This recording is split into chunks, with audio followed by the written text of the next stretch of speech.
What the fuck is up, everybody? Let's do this. You can roughly locate any community in the world, somewhere along a scale running all the way from democracy to despotism. One to the democracy end, another somewhere in the middle, Thank and you a guys third. for joining. You better Let's find fucking out riff about me tonight. despotism. This man makes it his job to study these things. From a place of delusion, cities get destroyed over the sexual confusions.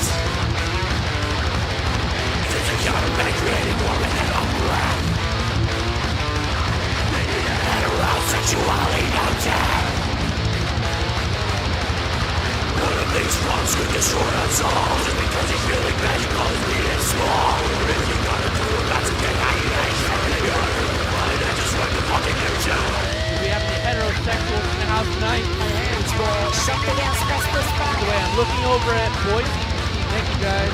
Any heteros over there? Citizens take rubber bullets to the face. Don't think it's fingertips with the Nazi house race.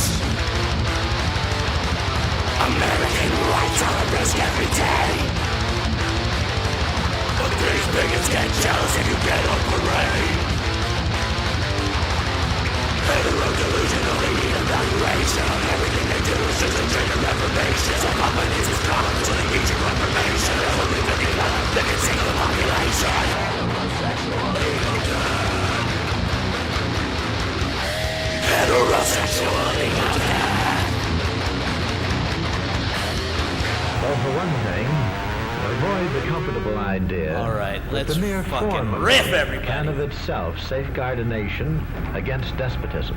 Many observers have found that two workable yardsticks help in discovering how near a community is to despotism. We're gonna do a little rock and learn The here, okay, respect everybody? scale Rock and the power learn. scale.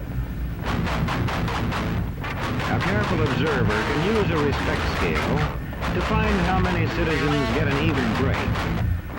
As a community moves towards despotism, respect is restricted to fewer people. A community is low on a respect scale if common courtesy is withheld from large groups of people on account of their political attitudes. If people are rude to others because they think their wealth and position gives them that right, or because they don't like a man's race or his religion. A power scale is another important yardstick of despotism. It gauges the citizens' share in making the community's decisions. Communities which concentrate decision-making in a few hands rate low on a power scale and are moving towards despotism. Like France under the Bourbon kings, one of whom said, "The state, I am the state." Today, democracy can ebb away in communities whose citizens allow power to become concentrated in the hands of bosses. What I say goes, see? I'm the law around here. I'll tell you how I smell Brooklyn waste. I smell it singing out.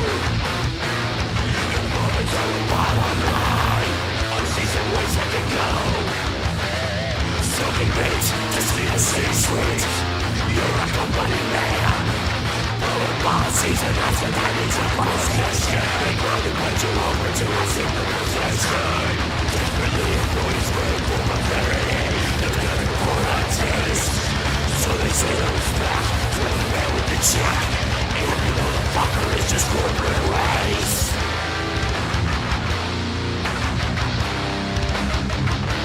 Corporate waste.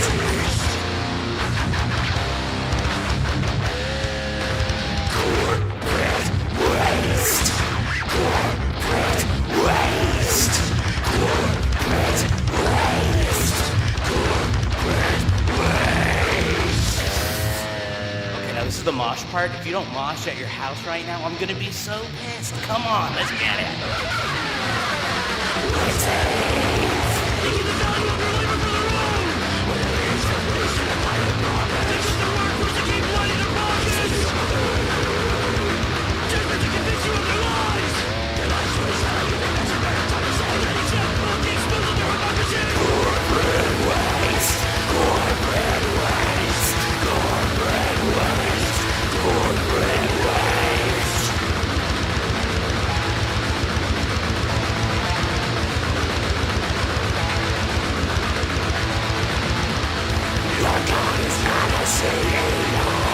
Let's terminate mentality. Let's got to go. Less corporate greed, less sex with rock, more human compassion, and more fucking rock. Let's save the talk. Can't we agree that capitalism is an economic system? A system for the production and distribution of things we need and want? I won't agree to that. Not until you say something about government, too. There has to be a legal basis for any economic system to operate. Well, it's easy to see that you have different ideas of what capitalism is. Maybe we should talk about what it is not. Oh, big brain. It is not a system of strict governmental control and planning in which a dictator or board tells people what jobs they may hold and what goods they may produce. And it's not a system of government ownership. Let me tell you about something. It shows that the basis of the capitalistic system is Modification of the good.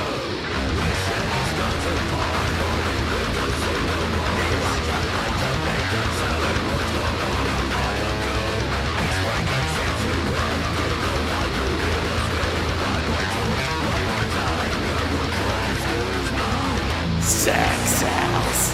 So what's next?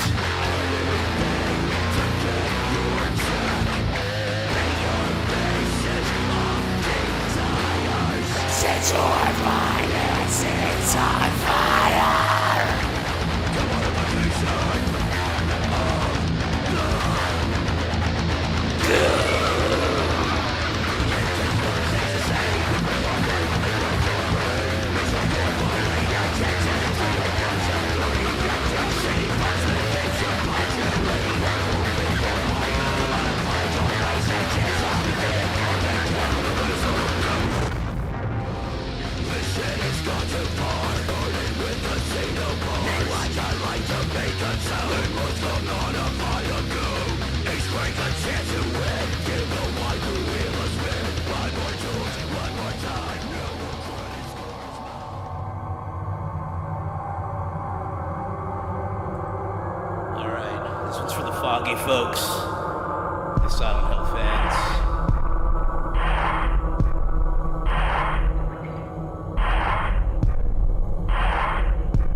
love was never meant to be such a crazy affair, no. And who's got time for tears? Thought I'd be the one waiting for your love.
It truly was the road. Oh, hi. I didn't see you there. It's me.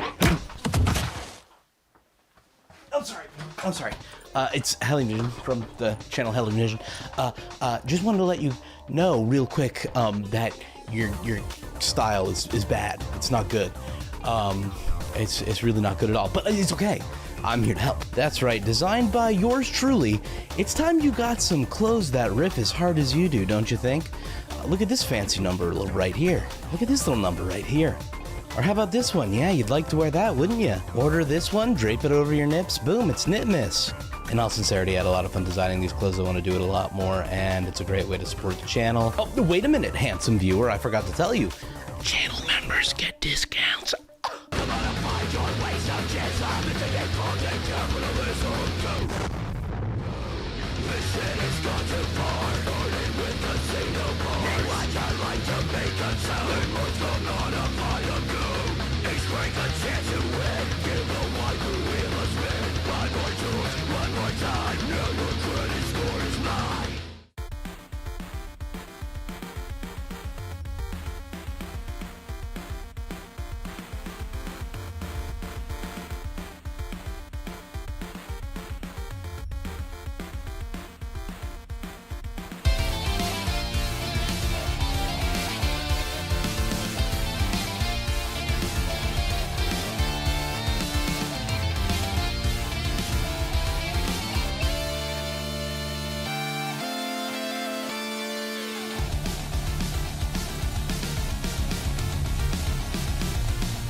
I look so little.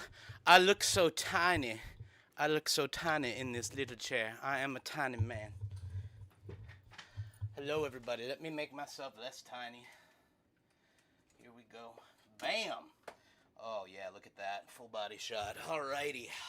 What is up, everybody? What's happening? Thank you for joining me for a riff-laden stream here, the first stream on the Hellion.Vision channel. I really appreciate all of you guys being here. This is my first time streaming. This is also my first time like playing guitar and singing and doing vocals and all that stuff for you guys. So thank you for joining me. I was nervous as hell. For that because I'm a drummer technically. I'm not even a guitar player.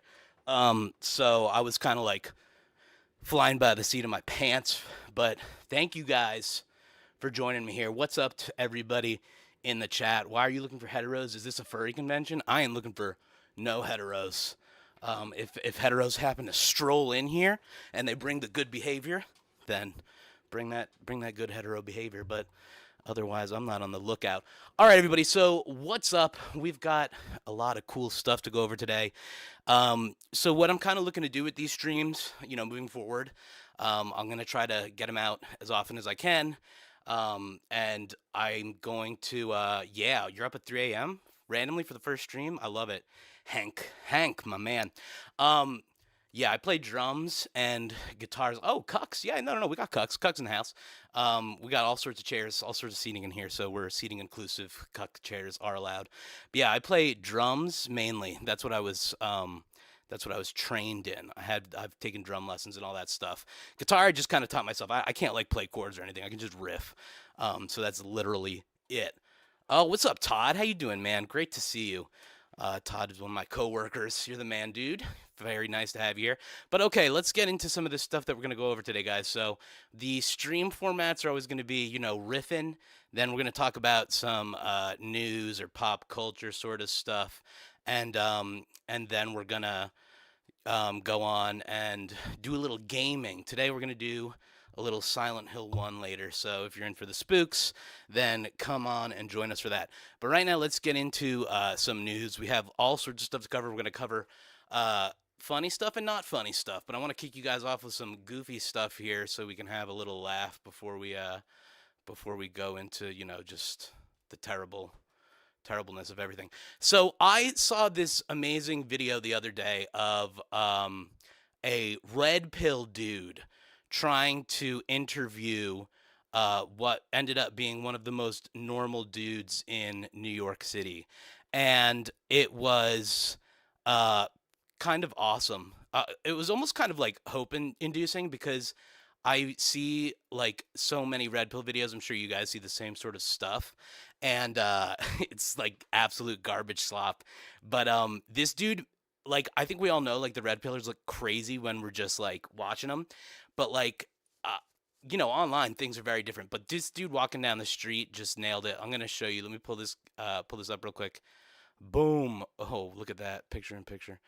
Yeah, let's watch this video. And,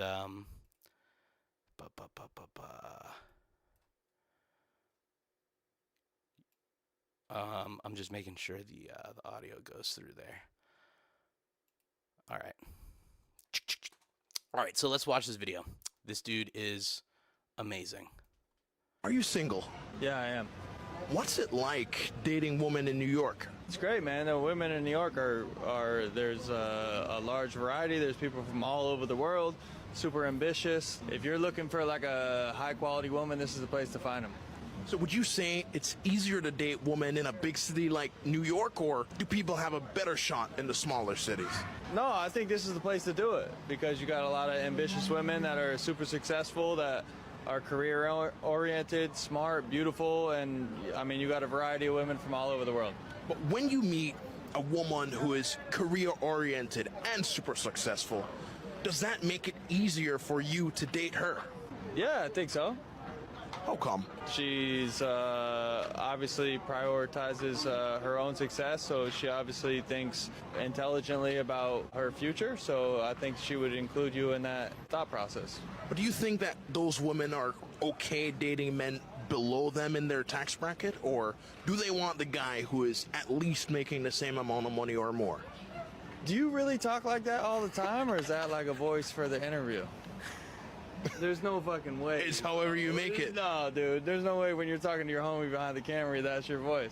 Wait, are you gonna break character? Wait, what was the question again? Do you think No, say it in your real voice, not in the... That is my real voice. No, there's no way that's your real voice. That's like a Bane character for Batman or some shit. Come on, bro. Say it in your real voice and I'll answer the question. Do you think... Come on, no. Do you think... Yo, you guys are fucking with me. Shit. Do you think... I'm sorry, man. It's cool. Do you think that high-value woman... Real quick, I'll follow you, my nigga. Come on, bro. Come on, bro. Thank You're you. a real nigga, bro. Come on. Do you think that top-earning women are interested in dating men who are making less than them here? Yeah, I mean, I think money shouldn't matter if you connect with somebody.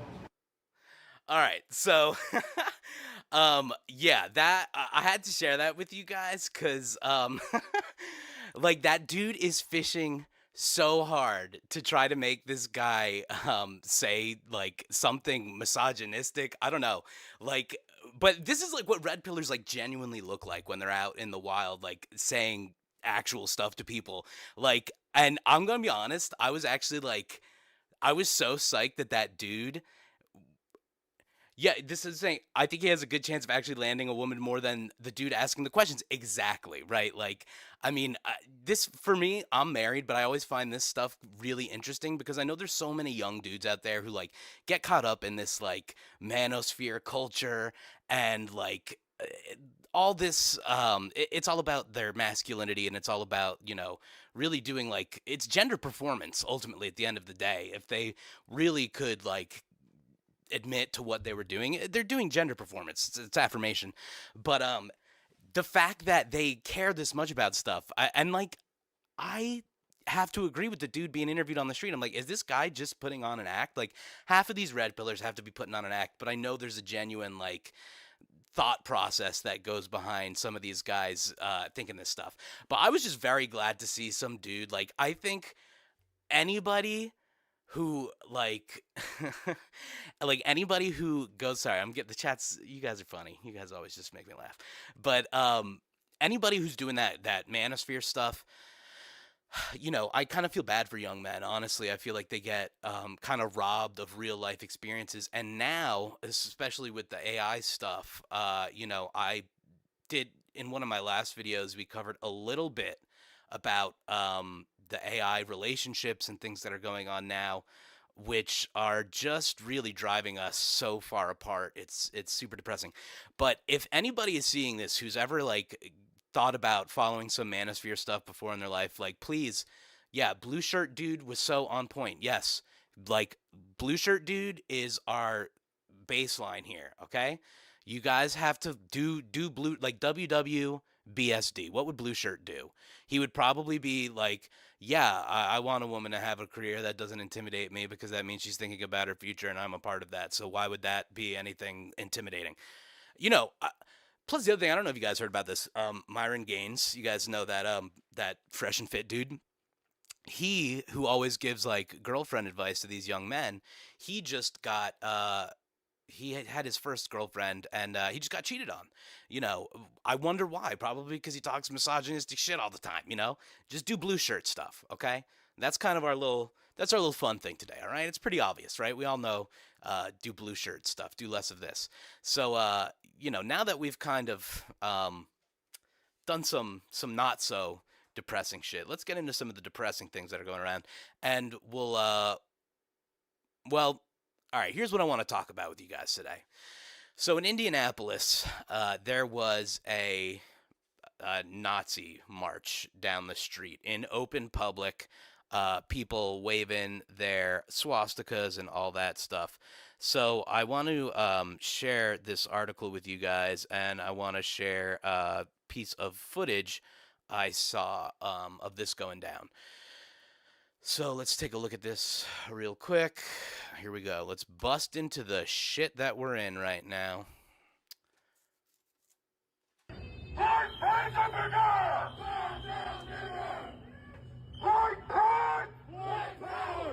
I still love y'all.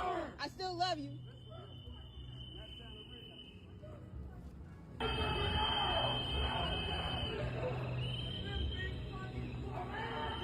The police shaking their head.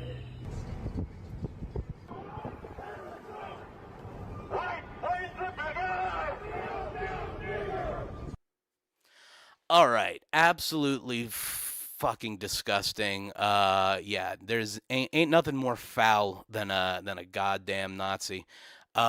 So I want to read about a little bit of the reporting that went down on Indianapolis about this because, I saw this and I was like, wow, that's pretty bold, that's pretty brazen for them to just be doing this.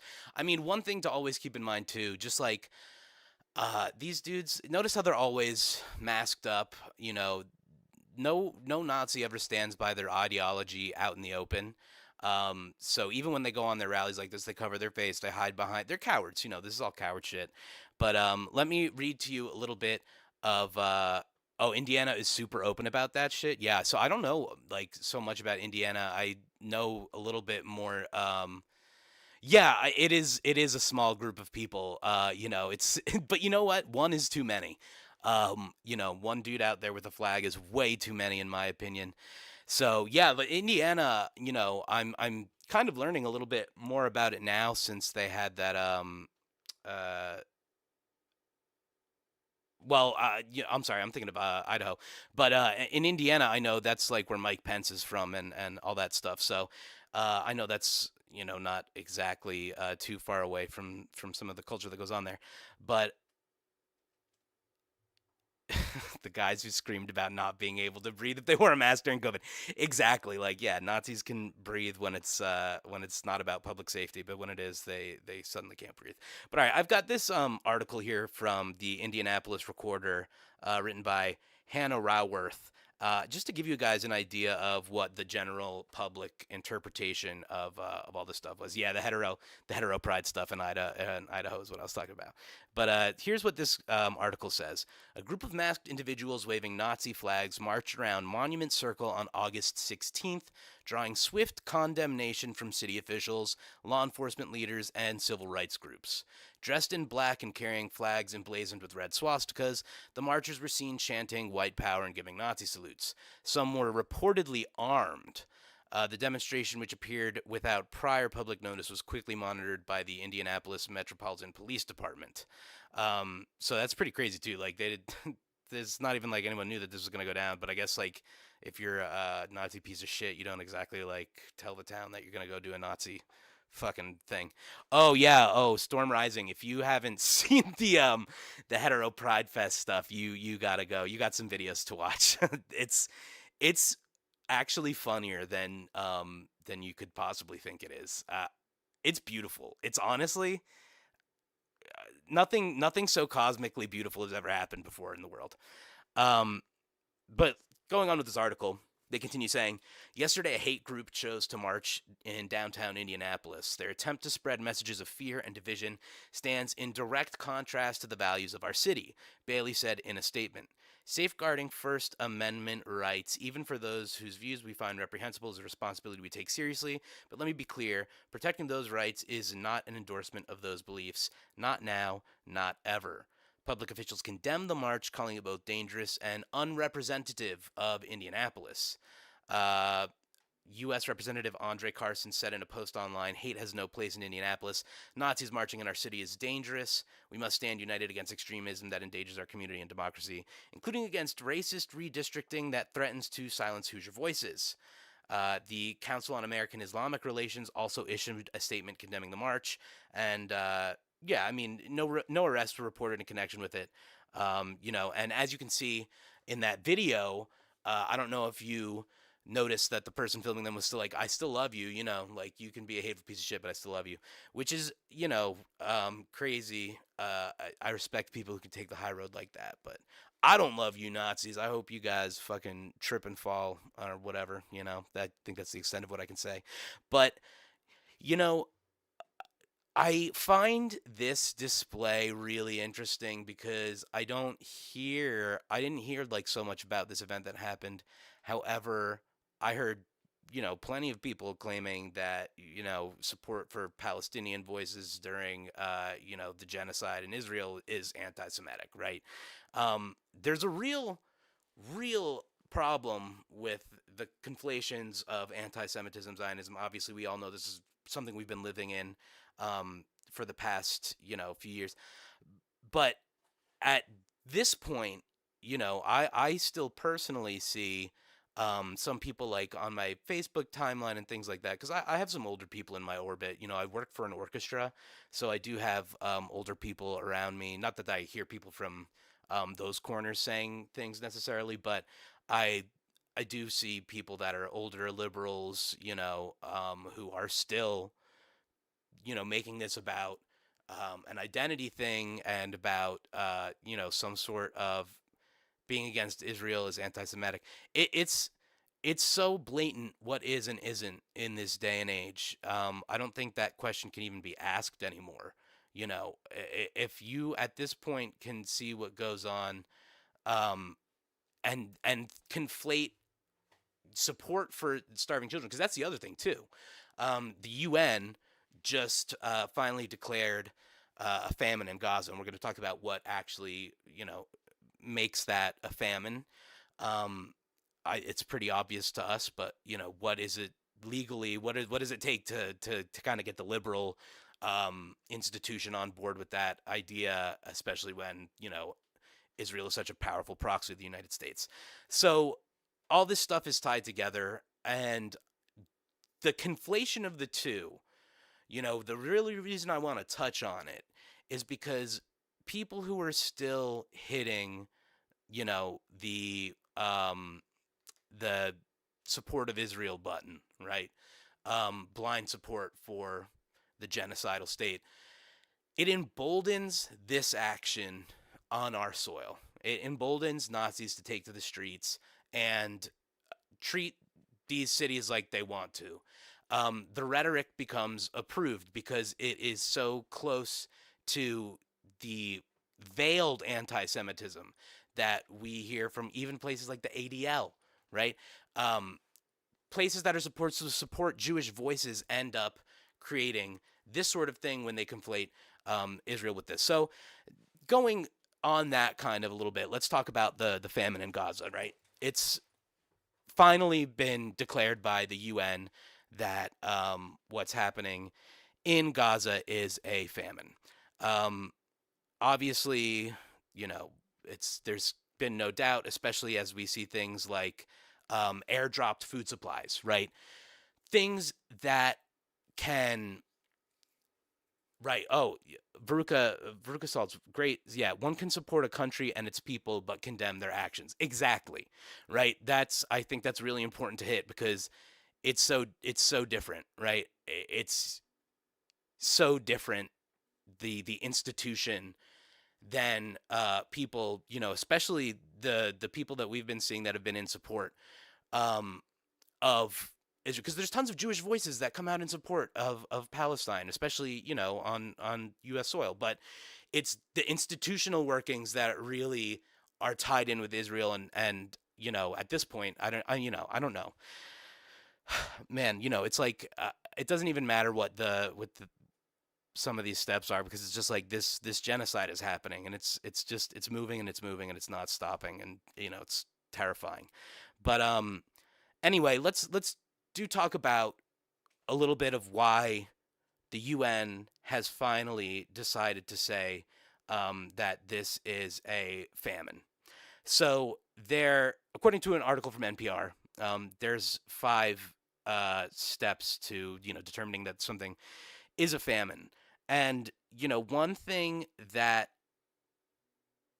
has really bothered me is some people talking about the food drops, right? I mean, we all know that those are incredibly dangerous. If that's something that you're not aware of, when food is airdropped, it creates a lot of problems because it doesn't usually land in a place where people can actually get to it. It ends up like on top of buildings. People have to do risky stuff to actually get it. It could be, it ends up creating a sort of panicked way to get to these resources. It's just not safe. People end up dying. So even the fact that things have been airdropped in, is not a defense of anything that goes on there. So here's what, according to this NPR article, leads up to this actually being a famine, right?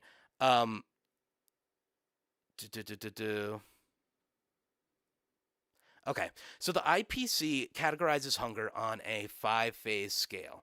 All right, phase 1 means conditions are normal. That's just regular. We're eating. Phase 2, communities are stressed, still eating enough, but many households struggle to afford the essentials. Phase 3 is when crisis begins. That's where we start getting nervous. People begin to have trouble getting enough food. They might not have meals as often. Many turn to short-term coping strategies that undermine long-term survival, like selling off livestock. In phase 4, which is emergency, hardships deepen, food gaps widen, and people resort to really extreme forms of coping. That might mean liquidating nearly all assets or eating seeds needed for future planting. Rates of acute malnutrition and excess deaths rise. Only in phase 5 is a location considered in famine. 3 criteria must be met. At least 20% of households face catastrophe, meaning an extreme lack of food that leads to acute malnutrition and mortality. Second, at least 30% of children under 5 suffer from acute malnutrition or wasting. Third, at least 2 of every 10,000 adults die each day from non-trauma cases. Hunger often kills not just through starvation, but by weakening the immune system to the point where people can't fight off diseases, right? So this is one of the, I mean, there's a little bit of a problem in this. A famine can be declared after starvation occurs. So the UN, like, saying this now, you know, is it good? Sure. But does it do anything? Not really. We basically, I don't know. I don't know what the solution is. They say it's not too late to take action in Gaza, but time is running short. You know, the goal of the famine classification system is to alert the world before it's too late, but I don't know how we would combat this. There's no way. God damn it, Hank! I saw that.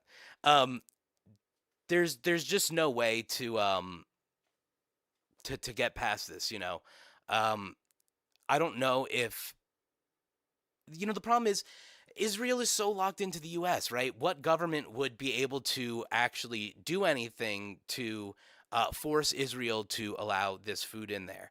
And even when they do something with food, it just causes more problems than stops. So I don't know what the actual, you know, solution is, but it's worth noting that the UN is ringing the alarm bell for famine in Gaza, and you know, that's the next step. That's really all we can do at this point. Is you know, I can just see what's happening next, and then go from there. I don't know what organizations are going to actually help with this. You know, I've been following a lot of what the flotillas do, but you know, if you have seen, since I can't remember that guy's name, Chris something or other, he was captured by Israel and basically tortured. So, you know, there's I don't know what the way to get around this is, but you know, we should all be aware of what's going on there and just keep ourselves in the loop. So that's sort of the state of Gaza at the moment, you know, until God knows, you know, any minute something could change and shit gets crazy. But on top of that, you know, one thing that I kind of want to segue into is I have 2 video essays that I'm working on coming out that kind of tie into this situation a little bit. Yeah, they keep stopping the flotillas. I'm just seeing that now, but they keep stopping the flotillas. They just hop on every time, and you know, they even put Greta on one of the Greta Thunberg. They put on one of those, and then like every Joe Rogan dude was like, "Oh, they put a little autistic girl on there," is like making fun of this girl who's like a million times braver than they'd ever be. But yeah, those guys are lame. That's besides the point. But you know, like I was saying, I have some video essays coming up, and they basically, one of them is going to be covering the U.S.'s, you know, a class of citizen that America claims to love, but genuinely hates, and that is children. You know, as we can see through the famine and all these things that are going on here. So obviously, if you guys are any amount online, you've probably heard about what's going on with Roblox, the game that looks like Playmobil action figures have come to life, and I don't know, it looks like toddler vomit, but it's one of the biggest games out there. and it's a huge platform for kids where kids create and make their own stuff. And it's also one of the biggest platforms for predators and people who want to have interactions with children. Yes. And, you know, if you've been watching my channel a little bit, you probably know that, I'm kind of the kind of guy that goes, oh, you know what the big problem with that is? You know what could probably help stop that? It's probably capitalism is probably ultimately the problem. And I think that's again the case here. You know, we have these ghoulish CEOs and safety heads of safety. I can't remember. I'll pull up the article, but I can't remember off the top of my head. But they're basically, the whole big thing here is the YouTuber Schlepp. He's this guy who did like predator hunting on Roblox. He got some people arrested, and then Roblox was like, "Yo, thank you for hunting pedos. That's really cool of you, but stop doing it because that's our money." So they kicked Schlepp off of the platform, and they didn't like take down a bunch of the games that are huge places where people meet minors. Like the games in Roblox are called like bathroom game. They're like, toilet meetup. Like these aren't even like veiled. Some of them sure are like veiled and you wouldn't really know what they are if you didn't know what they were. But I know I have some parents who watch my channel who have kids and might not even know about some of this stuff because it's a very similar thing with VR chat, and I've talked about that in a video before too. These platforms are really becoming popular for predators to hang out on and look to hook up with kids. So one thing that I've kind of found really upsetting about this whole thing is these guys' end results are always financial. So their stocks have been taking a lot of hits, and I hate the stock market, but I like seeing stocks take a big hit. So let's see where Roblox is at right now, because their stock, the way it crashed was pretty cool. Oh man, is it? It's like up again or something. Oh, okay, that's just today. Jeez Louise. Whoa, wait a minute. Okay, wait. Check this out. Yeah, what is going on here? Okay, check this out. Let's see. Wednesday, August 20th. Okay, 21st. This must have been... The 21st must have been when they kicked Schlepp off. Then they had a dip. But look at this. What's this huge-ass bump on the 25th? Roblox stock rises after Wedbush reiterates outperform rating. What? Yo, gross. All right, let's see what's going on here, guys. Yuck. Yeah, last I saw they went down, and now it's popping off. Roblox stock is being sued by the state of Louisiana for alleged facilitation of the distribution of child sexual abuse material. Roblox is responding to the claims and bolstering its safety efforts for child users of the online generative platform. As litigation risk subsides, valuation risk continues. Jesus. Litigation risk subsides. Roblox, which operates an online gaming platform popular with teens and young kids, saw its stock jump 7.8% through Monday after receiving a positive appraisal from Wedbush. The fuck is a Wedbush?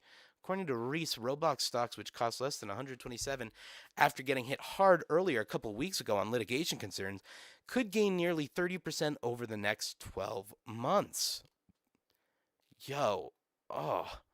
Roblox is under fire from the Louisiana Attorney General's office for alleged facilitation of the distribution of CSAM and the sexual exploitation of Louisiana's children. But Reese says that notwithstanding a slew of recent and forthcoming hit pieces and legal action, Roblox stock is still a winner and the most compelling growth stock in the entire video game sector. Addressing the litigation risk, Reese commends Roblox for moving quickly to protect its children users online. Meanwhile, the company's Grow a Garden and Steal a Brain Rot games continue to drive significant engagement among these users. Ooh. Oh man, I really hate capitalism, right? I mean, come on, that's not just that's not just me, right? Like Hell Breakfast, not to defend Roblox, but encouraging vigilantism around the topic of pedophilia will end poorly, considering how often trans people like myself are called predators to rile up Juds. Yeah, absolutely see what you say there, especially when it comes to people using that sort of rhetoric against trans people and the queer community. But I do, I think what really drives people nuts about it, and like they wouldn't have so much of a problem with the whole situation, is if like they had done anything to like stop this earlier. Like the thing is they knew it was going on, and they've never done anything about it, because I mean that's the bottom line. It's crazy, man. Like it's kind of blowing my mind that this is making money, that this stock is increasing, because like what in this world is grosser than fucking predators preying on children? I think ultimately the biggest problem here is not even that like Roblox blocked somebody who is a vigilante, but the fact that they like absolutely facilitate like predators to be on this platform so they can make money.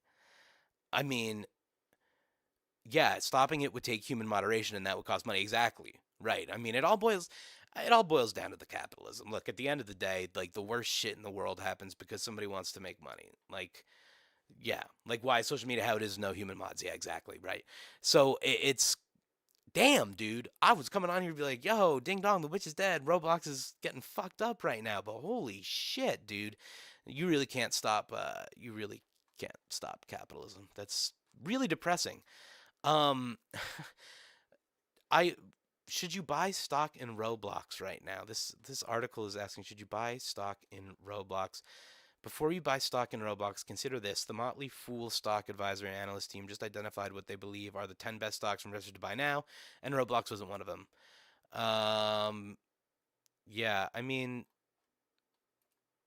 it's still just okay, whatever. It's still just so gross. Yeah, I don't even care if Roblox isn't one of the top 10. It's like, oh, dude, they just got in trouble for some predator shit. They just got in trouble for like getting blasted on this predator shit, and then the stock goes up. You can't make this shit up, man. America's fucking whack. I mean, and maybe that's a global thing. I don't even know if that's a global thing, but all right. So, anyway, actually, I will say that sort of lends itself to my thesis statement of America hates children.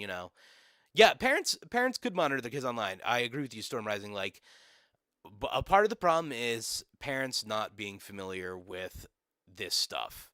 They, like, you owe it to yourself if your kid's playing something. Like, you got to play it or you got to know it. Like, honestly, if you just spent time looking up what this game was known for, you would, as a parent, probably be informed about its popularity with predators.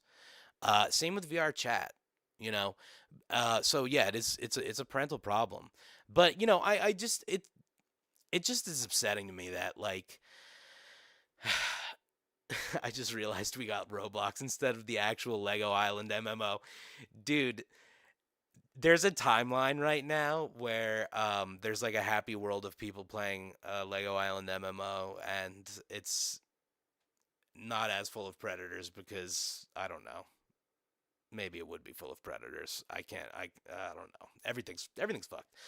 But anyway, I do think this lends it to my thesis of America hates children. They really do, because yeah, if the beyond parental controls, it would take the company being like, yeah, we'll take a hit financially to make sure the kids are safe, and I just don't see that happening anytime soon. So that's sort of really upsetting. But to make matters even worse, speaking of things that kids kind of like or whatever for some reason that I don't understand, you guys know that Destiny guy, right? You've heard of that creepy ass streamer, and if you haven't, he's really oh man. where do you even begin with this shit? I kind of have this impression that like the state of political YouTube is just an absolute ego hurricane. I don't know how to describe it even, like I like people like Hassan fine enough and things like that. Then there's like the Ethan Klein. He's fucking crazy. That's crazy shit. Um, and then this Destiny's always been a creep. But anyway, here's kind of what I want to talk about when it comes to this, because I feel like there's this very interesting. I don't know if this is something that's going to change on YouTube, like the meta of YouTube. I feel like this whole situation is going to change the meta of the political YouTube sphere a little bit. Like the rock, flag, and eagle. Damn, you guys distract me sometimes with that chat shit. It's funny. But like I feel like, and let me know what you guys think about this, because I'm interested in seeing what the general feeling on YouTube is. But I feel like this is sort of the like linchpin moment of like what's gonna change a little bit in terms of political YouTube, or bread tube, as it were, that sort of stuff. Because it feels like for the past I don't know, like concurrently running with all the Gaza and Israel stuff has been the drama on the personal level between all these creators: Hassan, Destiny, Ethan Klein, Denims, Frog, and all that stuff. And it is like, at this point, I don't know if you guys are tired of hearing about it. I'm pretty tired of hearing about it. It's like some entertaining drama slop, but it feels like so much of the politics have been conflated with the ego stuff. So I've been watching, Chris Kunzler. I'm sure. Do you guys know him? Like, he's been pretty popular. He's gotten featured. Like the whole. Oh yeah, the Face ID thing. Yeah, let's talk about that in a second too. But so anyway, yeah, I feel like the whole political YouTube sphere right now is like getting all crazy. So first of all, Destiny is a pedophile. I think we all know that, right? Like, he messaged a 17-year-old. He yada yada yada. He's gross. Like, it's like Dr. Disrespect. All these dudes, it's like get into this. It's like a power thing. I don't know, and I don't know if it's like I think a lot of these guys have grown up doing this, right? Like, I'm 33, and this is my first stream ever, right? And I've lived a lot of real life, or at least like life outside of my house, outside of my computer. I have a child, I have a wife, I have all that, and it's like I feel like a lot of these guys have lived in the bubble, the political news reporting bubble, and it feels like it's popping. It feels like it's kind of popping a little bit right now. Which is kind of a good thing. I'm hoping that maybe some of the stuff that we see, I'm hoping that some of this, you're 40, man. I feel like I'm 40. But like, I feel like some of the stuff we see, it's so much of the drama stuff. Like, I do like when I get like, Hassan stuff that is just genuinely about the politics, and I'm learning something. And like, yeah, the drama was entertaining for a little bit, but now it's so much. Ethan Klein, I think, is like a lost cause. Like, what's he gonna do? He's just gonna become a kick streamer or whatever.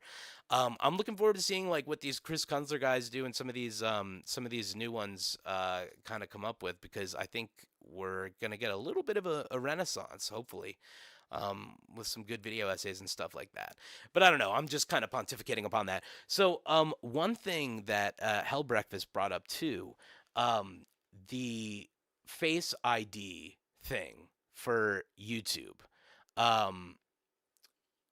So yeah, I think the new thing that's been going on, yeah, youngins in the crowd. I know, like, I'm like, I already Google. I'm in Skynet, man. I'm deep in Skynet at this point. But the new policy that some people may not have noticed, even I'm sure a lot of us older folks didn't even notice it, is that you need to verify your age on YouTube, and to do that, I believe you need to send in a picture of your driver's license or an ID, something like that. If somebody knows, let me know. And, obviously a lot of people are a little upset about that. I get it. I don't think I'm not in favor of it. I'm not in favor of it generally because on YouTube, the platform of YouTube, it's understood that we're a certain age for using this app. And then there's a kids app for it, parental controls, yada, yada, yada. On top of that, there's a willingness. We want information to get into as many people's hands as possible, especially if it's good information that we all need to know about. And, young people use it for research as well. I understand, the fear of young people getting access to content that they shouldn't have access to. But, perhaps that's just something that should happen more on a moderation side, on the back end of the corporation. I mean, I'll always be the kind of person who's like, yeah, I'd love for the corporation to take more responsibility and, kind of do something that's a little more moral. But I don't expect it, especially not in America where, corporation gets a lot of rights. So, where does this land? I don't know. Since I have no skin in the game, really, I'm already in. It's not really something I've put too much thought into, but I have kind of read a little bit of what people think about it. I do think, in general, I like the internet pretty open. Freedom is scary, right? In a lot of ways. Freedom doesn't necessarily, freedom to information doesn't necessarily mean your mentality is going to be protected. And I do see the value in protecting, mentality, obviously. But I think it's a slippery slope. I think it goes hand in hand with authoritarianism. I think it's just another piece of everything that could be put together. Data breaches. I don't want my ID in their hands. Yeah. Also, as the tech stands with the Face ID, you can trick it with the high res enough video game like Death Stranding. Yes, Norman's out here quite a lot, dude. Oh, I've been playing Death Stranding 2 right now. I love Death Stranding, but don't even get me started on that. But yeah, if you guys haven't heard, since Death Stranding's graphics are nutty bonkers, Death Stranding 2 specifically, I think. You just put Norman Reedus' face right up to the YouTube thing, and they're like, "Oh, all right, yeah, you got wrinkles and stuff. You're old." Obviously, I'm a fan of that. Break the rules however you see fit. I approve. Norman Reedus face my fetus. Norman Reedus face ID my fetus. I like that. I don't know what it means exactly, but I like it. Yes. Yeah, the whole thing is, it does go hand in hand with authoritarianism, and in general, I prefer more open structure. I think, in terms of my kid having access to the internet and things like that, seeing things that I wouldn't want them to see, I'm a very online person. If they're going to be online, I'm going to be monitoring it. I know a lot of different ways to watch what they're doing and to help keep them safe. So that's, the most important thing. I think if, YouTube's always looking for the self-moderation sort of thing, right? It wants you to do it because, it's got so much stuff going on. It can't moderate everything all the time. So this is just another step for them, I think, being kind of covering their asses. It's not for me, but it's not affecting me right now. So if I seem like I'm not up in arms about it enough, then that's why. But look, I feel for the youngins right now. I feel for those 13-year-olds, 14-year-olds who were just trying to watch some videos of someone getting a nut shot from a rake. That's funny stuff. We live in a horrible world. Sometimes you should just be able to see that stuff. I don't know. That's just me. So that's kind of where I stand on that YouTube stuff. I think it's not a great sign for the way things will go in the future. It behooves people. That's oh man, yeah. I didn't get mad enough. Damn man, canceled, cancel me.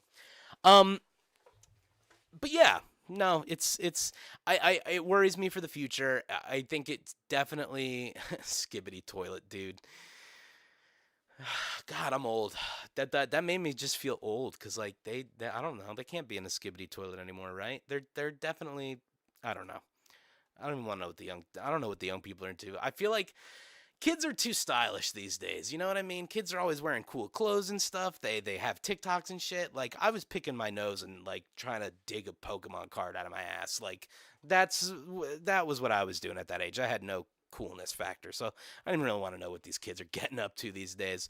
They're watching their Asmongold or whatever. So anyway, moving on from the YouTube stuff a little bit. We've had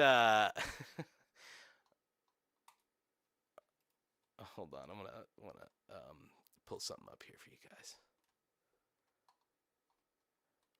Raw chicken challenge, dude. That sounds amazing. I actually used to know a guy who did a raw meat. He was all into raw meat. He was telling me about the benefits of raw meat. And this was not RFK Jr. It was like a different guy, but he was like a guitar player, like a genuine guitar player. You know how like I don't know if you guys know some musicians just like embody like an archetype pretty well, and for some reason guitar players are always eating weird stuff. I don't know what it is. If there's any guitar players out there, you know, I feel comfortable saying that because I'm not really a guitar player. You know, I'm a drummer. So like I eat boogers and I eat whatever, dirt, rocks. It doesn't even matter for me. But like this guy was raw meat all the time, and he was trying to convince me to eat raw meat. And you know what? Not for me. Not for me. So one of the other things that everybody's talking about, I don't know if you guys have seen this, but let me pull up this picture. Trumpy poo. You can sous vide a chicken sterile but not cooked. What? I like that you guys are talking about raw chicken right now. I'm gonna let that keep going, and I'm gonna bring up jump scare. Sorry guys. Okay, so everyone's been talking about this guy and his little. I don't know if you guys can you see. Can you see this little bruisey bruise or whatever? Like, what is going on with this guy? So, apparently, yeah, you see that? Looks like some Final Fantasy disease or something where you're like disappearing, or something like that. But people are saying that this, this bruising could be some sort of sickness. And I just wanted to show you guys, like, basically what the general response is online. I'm sure you can imagine what it is, but it's nice to see. It's just kind of funny to see. So, I don't condone saying like any of this stuff, but people are saying, "Come on, hurry up! Checking our watch over here." Just. Come on, man. People are saying, wrap it up button. Very good, right?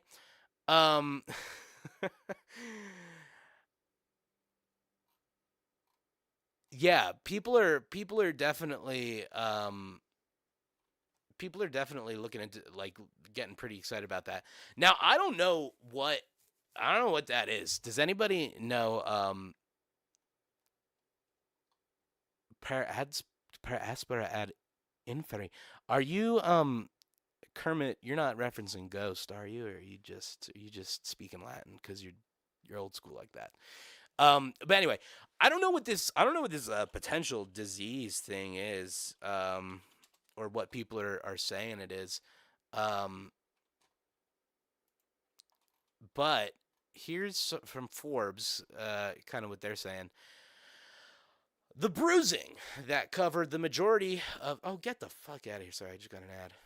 Oh, here, let me pull this up too so you guys can see the ads making me angry. The bruising that covered the majority of the back of Trump's right hand was visible during an Oval Office executive order signing Monday morning and later in the day during a meeting with South Korean President Lee Jae-myung. Over the weekend, Trump was photographed with a smaller bruise on his left hand days after he was seen Friday with a thick layer of makeup on the back of his right hand while visiting the Pope's Museum in Washington. I thought Trump was an alpha. He's wearing makeup. Come on, dude. Trump has been spotted with bruising on his right hand on several occasions since at least August of last year, according to NBC News, including in November and February during French President Emmanuel Macron's visit to the White House. The White House initially blamed the bruising on handshaking, echoing Trump, who gave Time the same reason for the apparent injury during an interview in December, telling the magazine, "It's from shaking hands with thousands of people." Okay, wait a minute. Yo. This is like that. This is the alpha males guy. This is the guy for the alpha males. Why is he getting bruised from shaking hands? That can't be the thing. That can't be your excuse. That's like, you know, when you're like caught dead to rights. Like, I remember when I was young, you get caught dead to right by your parents, and you'd come up with the worst excuse ever. They'd be like, "Why are your eyes so red?" And you'd be like, I put red dye in my eyes." And they'd be like, "Are you sure you're not smoking that devil's lettuce?" And I'd be like, "What? No, man, no way. I have allergies." And they'll be like, "You've been inside all day," you know. It's just, this is a classic. This is a classic caper. It's just coming from Trump. It's, you know, it's funny. It's not very manly to get your hand bruised from shaking hands. But, okay. Elaborating on the bruising, in July, the White House released a letter from the president's physician, Sean Barbabella? That's a last name. That said the bruising is consistent with minor soft tissue irritation from frequent handshaking and the use of aspirin, which is taken as a part of a standard cardiovascular prevention regimen. Are you a banana, sir? Are you a banana? That's such a bruise there. Okay. The letter revealed Trump was diagnosed with chronic venous insufficiency. What Barbabella said is a benign and common condition, particularly in individuals over the age of 70, but testing showed there was no evidence of deep vein thrombosis or arterial disease. Trump has also been photographed with swollen ankles. Oh, maybe he's pregnant. During his second term. And Barbabella said in his letter, Trump noted mild swelling in his lower legs. And out of an abundance of caution, this concern was thoroughly evaluated by the White House medical unit. They also say his swollen side nip was bruised as well. They didn't say that, but I'm just making that up. What is chronic venous insufficiency? It's a disease that affects 1,500, whatever. It's going to do something bad. In most cases, the underlying cause is incompetent venous valves. Venous valves? If left untreated, the condition can lead to diminished quality of life and loss of work productivity. Well, that'd be pretty good. I'd like him to work less. And more serious ailments, including venous ulcers. Okay. So look, I think we're getting a little excited, gang. It's just Venus bruise traps or whatever.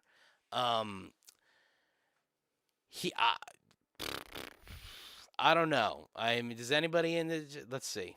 Anybody in the chat? Yeah, bruising from handshakes. I don't know. Yeah, I'll take it. It's good enough as long as something's happening, bruising them up. Yeah, I don't know. I don't know. It just looks like old man shit. I don't know. He's got bruises. Old man got bruises all over the place.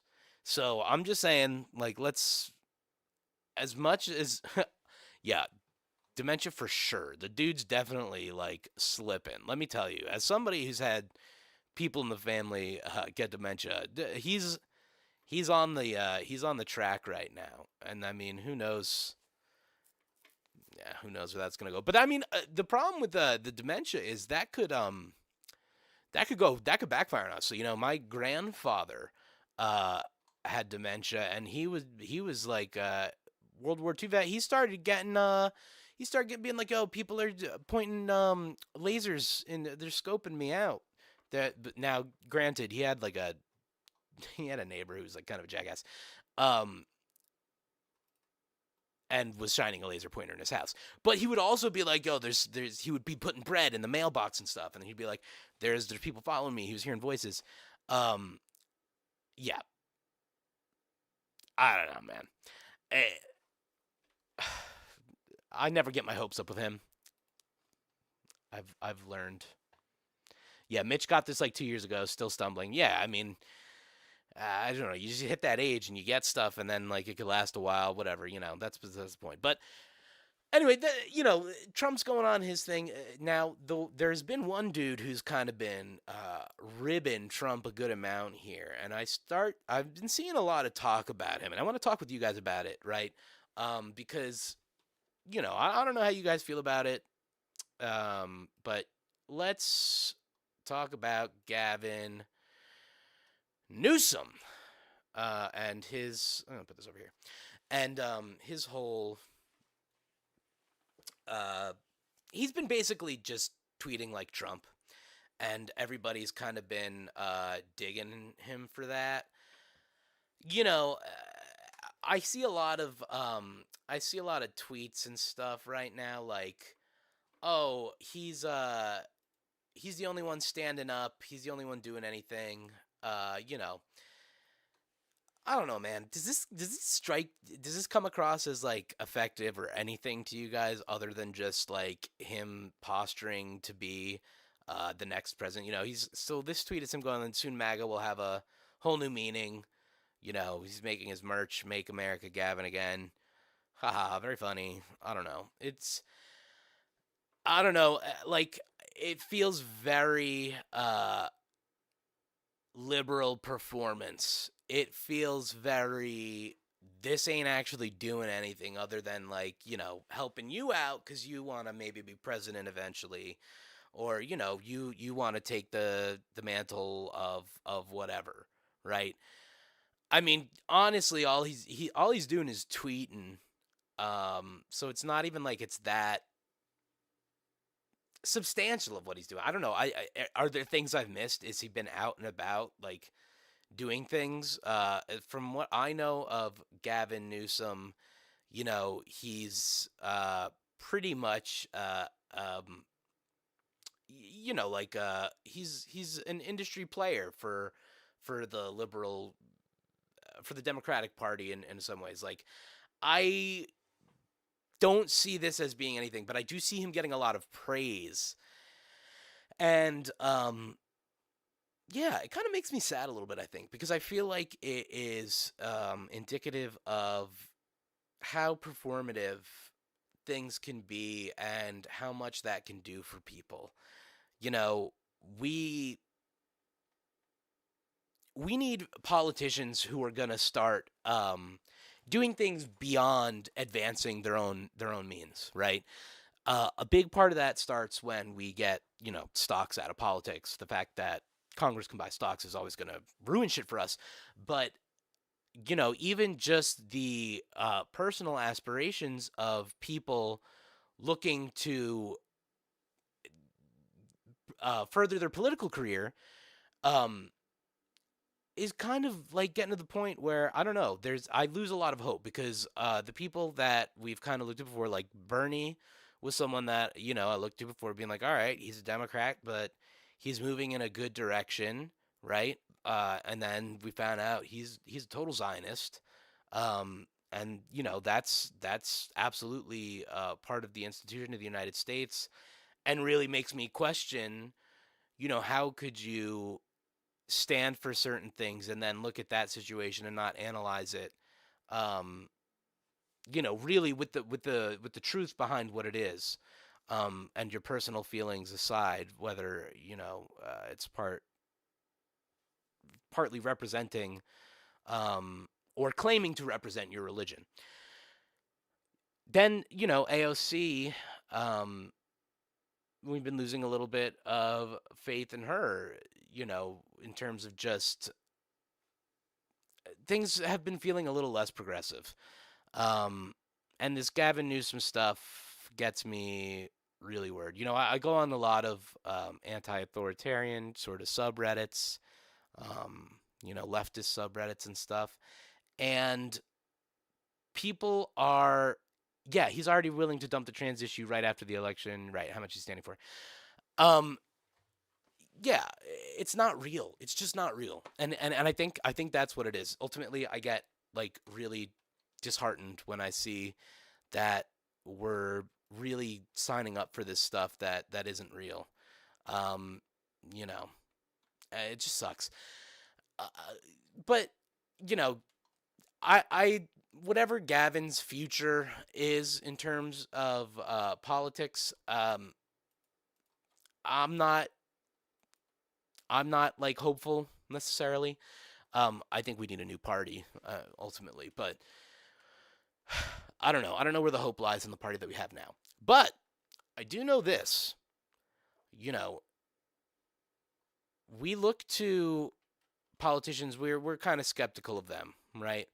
But a lot of us look to celebrities and people like that for some of our opinions. Now, there's this dude who just gets worse and worse. It's so upsetting.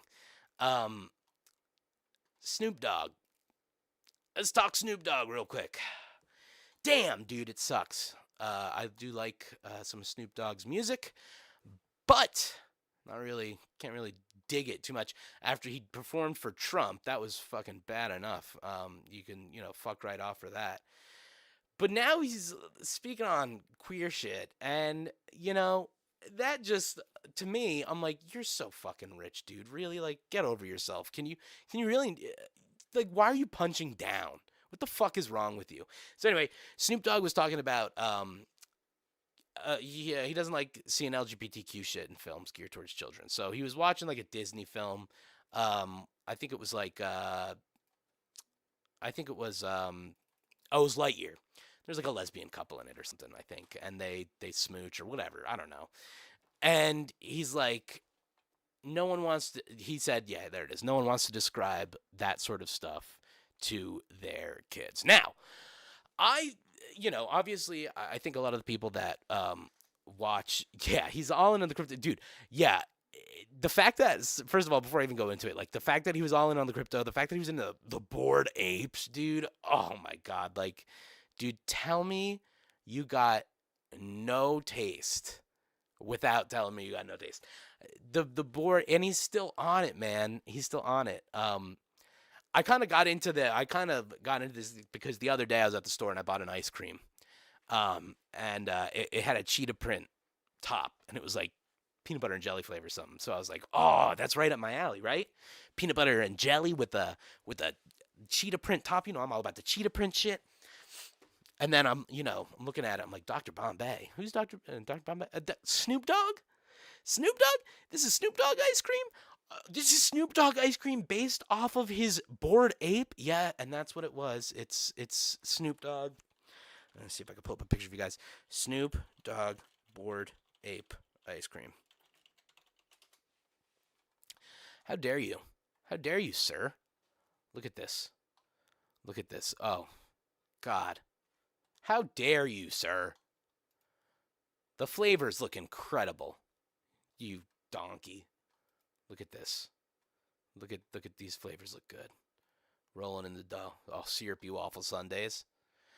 Fuck you for making this delicious looking ice cream and attaching your Bored Ape to it, and then also just being a human. Oh, this is what I got. It was strawberries and cream with the cookies. Yeah, it was good. But you're a human piece of shit for what you're doing these days, and I will not be eating that ice cream again. I'll have you guys know. Yeah. So he's a total piece of shit now. Don't get into the Snoop Dogg. Dude, it bums me out, dude. I look in the chat for 2 seconds and dudes are talking about if they're SCPs. I love you guys, you fucking freaks. I fucking love you. But yeah, I'm done with Snoop Dogg. Not that I was like, a huge Snoop Dogg fan, but I liked Snoop Dogg, of course. I don't know, he seemed like chill, man.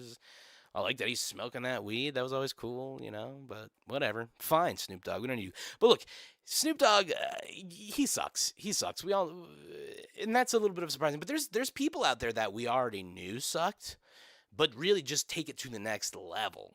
So, now that we've gotten past a lot of the serious stuff, let's have a little fun. Let's talk about the worst Chris. The worst Chris. We all hate him. Chris Pratt. It's a me, Mario. He's a big RFK Jr. fan. Did you guys know that? I didn't know that. I mean, I already hated him because I'm pretty sure he's in like a homophobic church, but but listen to this. Listen to what the worst Chris has to say. It's just like, it really makes you hate him more.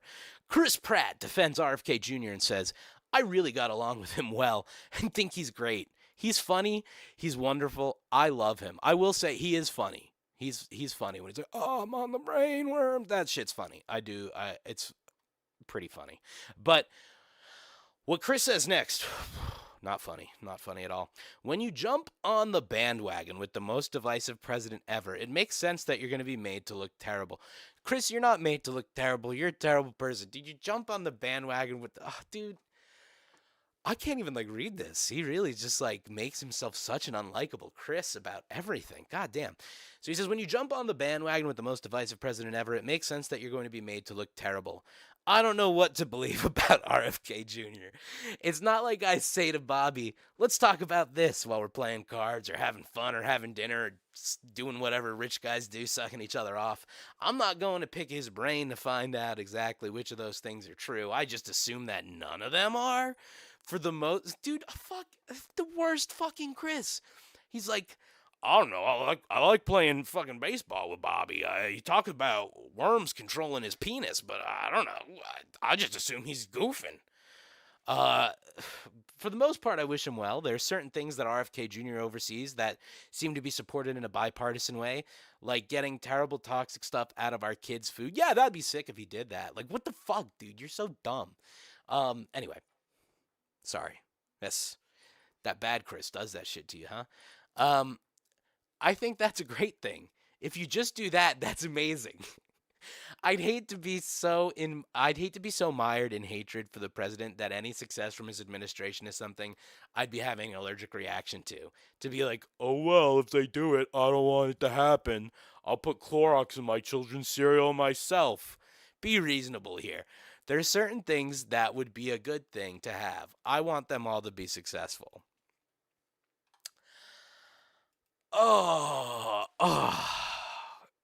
Chris. Storm Rising, I'm sorry. I know, Parks and Rec. I know, the worst part of the worst Chris is he's sometimes enjoyable. That's the worst, maybe his worst crime. Especially in Parks and Rec. That was like a charming little performance. But boy, howdy, what a stinky piece of shit, huh? I just, I didn't like him already, but dude, he's like RFK Jr. dick riding? What? I don't get it. He's talking about, and he makes these straw men, I'll put Clorox on my kid's cereal myself.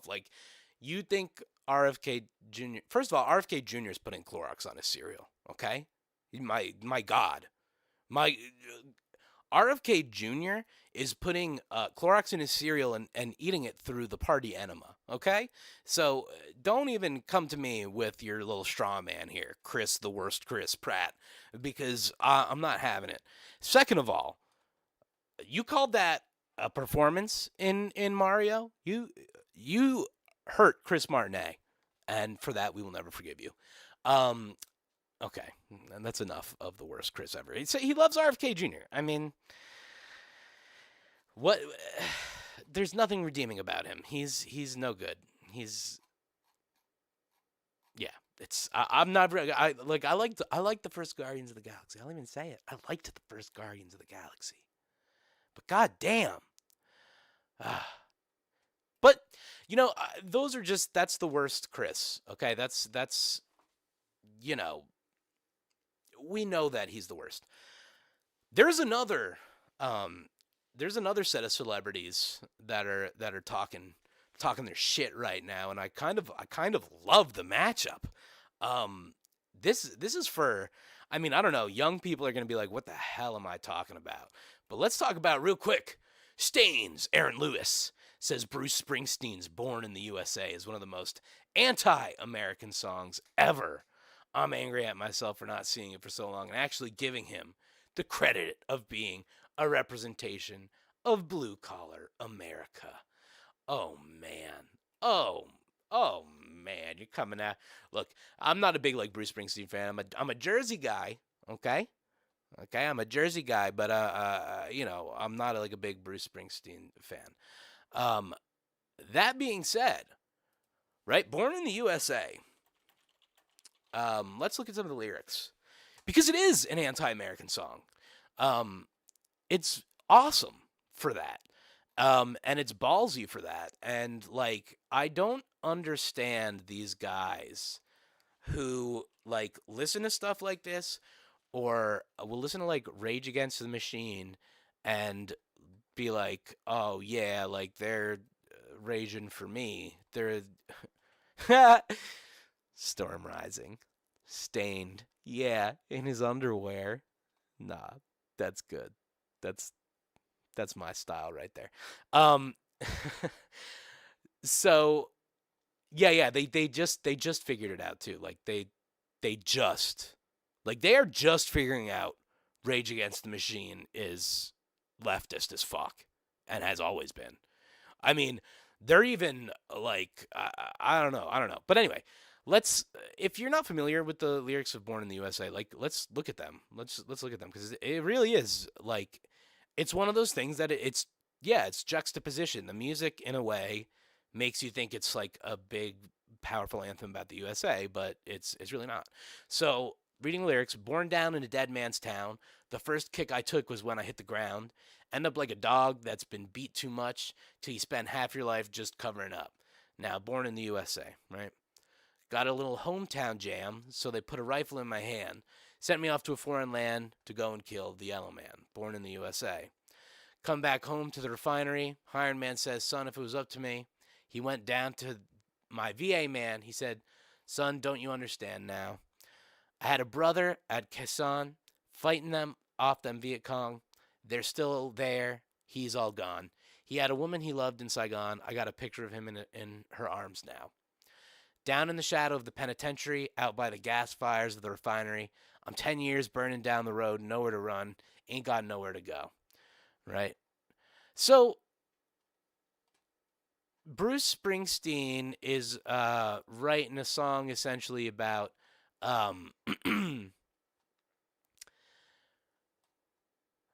so yeah, sorry, I was getting distracted by chat again. You guys are funny. I like your jokes. So yeah, the song is really, it's about a guy who basically, you know, has always been on the bottom rungs of society in the U.S., has been down on his luck, and the trouble he got in with the law eventually led him to joining the army, fighting in the Vietnam War, developing PTSD, heading home, and then having no prospects as a veteran, you know, not being able to get hired anywhere, and he basically ends up, you know, back in prison, essentially. It's a story that's totally true and happens all the time, and was especially pertinent in that time period of the Vietnam War, especially when the technology for the weapons changed, the style of fighting changed, fighting, you know, the whole thing. Ultimately, it's a song about how these people who fight for the country maybe need some more opportunity support when they get home. You know, maybe even it shouldn't be the people who are, you know, in the dregs of society that get sent out to war because they've got nothing to lose or something like that, you know? But yeah, it's an incredible song. It's actually more reflective of, you know, the blue collar lifestyle of the U.S. than anything else. Oh, Todd chiming in, don't hate me, but I do happen to be a Stain fan, and I don't really care less about Lewis's political views. Springsteen, though, is a Jersey legend for all the music, not just born in the USA. Right, yeah, exactly. I mean, yeah, no. Being a Stan fan, totally fine. I just think it's very interesting for him to not see the Americanness of that song, right? It's very interesting. I feel like we're entering an era where to even speak out against America is seen as un-American, when really the ability to protest or to speak against your country or to have an opinion is like there's nothing more American than that. So Bruce's song is about elevating the people rather than the state, right? Elevating the veterans to put them in a better place rather than, the glory of the country. I don't know, man. It's weird to me. I heard the stain in his underpants. That's funny to me every time. You can make a poop joke a million times, I'll laugh. But yeah, it's fascinating to me that these guys who, claim to represent blue collar values don't recognize it when they see it in front of them, right? Like, I don't know, man. Like, what's more performative, singing a song about the veterans needing something better, or just wearing a shirt that has the American flag? See, got a little American flag there. That's basically all you're doing there. He's singing a song about making things better for veterans, right? And I mean, like, I'm not like a fan of the American War Machine or anything like that, but like, yeah, we gotta take care of veterans. Like, I believe in empathy and humanity, and like, yeah, I do think, regardless of my opinions on, American conquest, I don't want people that are being reintegrated in our society to be suffering. That we all lose if that happens, right? So that's just kind of blows my mind. And beyond that, it just feels like, dude, the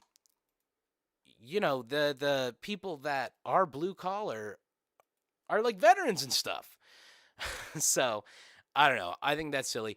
But ultimately, that is not the biggest outrage that, some conservative folks have right now. Because, as you know, we're living in a very sensitive time, very dangerous age. And conservatives have something very real to be afraid of right now. And I'm going to share it with you. I'm going to share it with you right now. Oh, not that one. We'll get to that. Not that. Boom! Minnesota Vikings. A male cheerleader. Guys, the Minnesota Vikings put a big, swangin' sausage right in the front of the cheerleaders. And as this guy says, pretty accurately, do people understand that focusing on the one male cheerleader standing with 20 beautiful women cheerleaders is in fact gayer than actually being gay? Yeah, I mean, that's pretty much the fact. I just find all of this so fascinating after the video I did on the Hetero Awesome Fest, because, like, god damn, I just did not realize there were so many people in this world who really need you to know that they are straight as an arrow, and that penis you're waving around in front of them is incredibly distracting. It's distracting them from their heterosexuality, and the dancing around with pom-poms and being a male who can do a split is just too distracting because of the women. Because I want to see because he wants to see the guys, or he wants to see the women. Yeah, no, it's I don't know, it's the weirdest shit, man.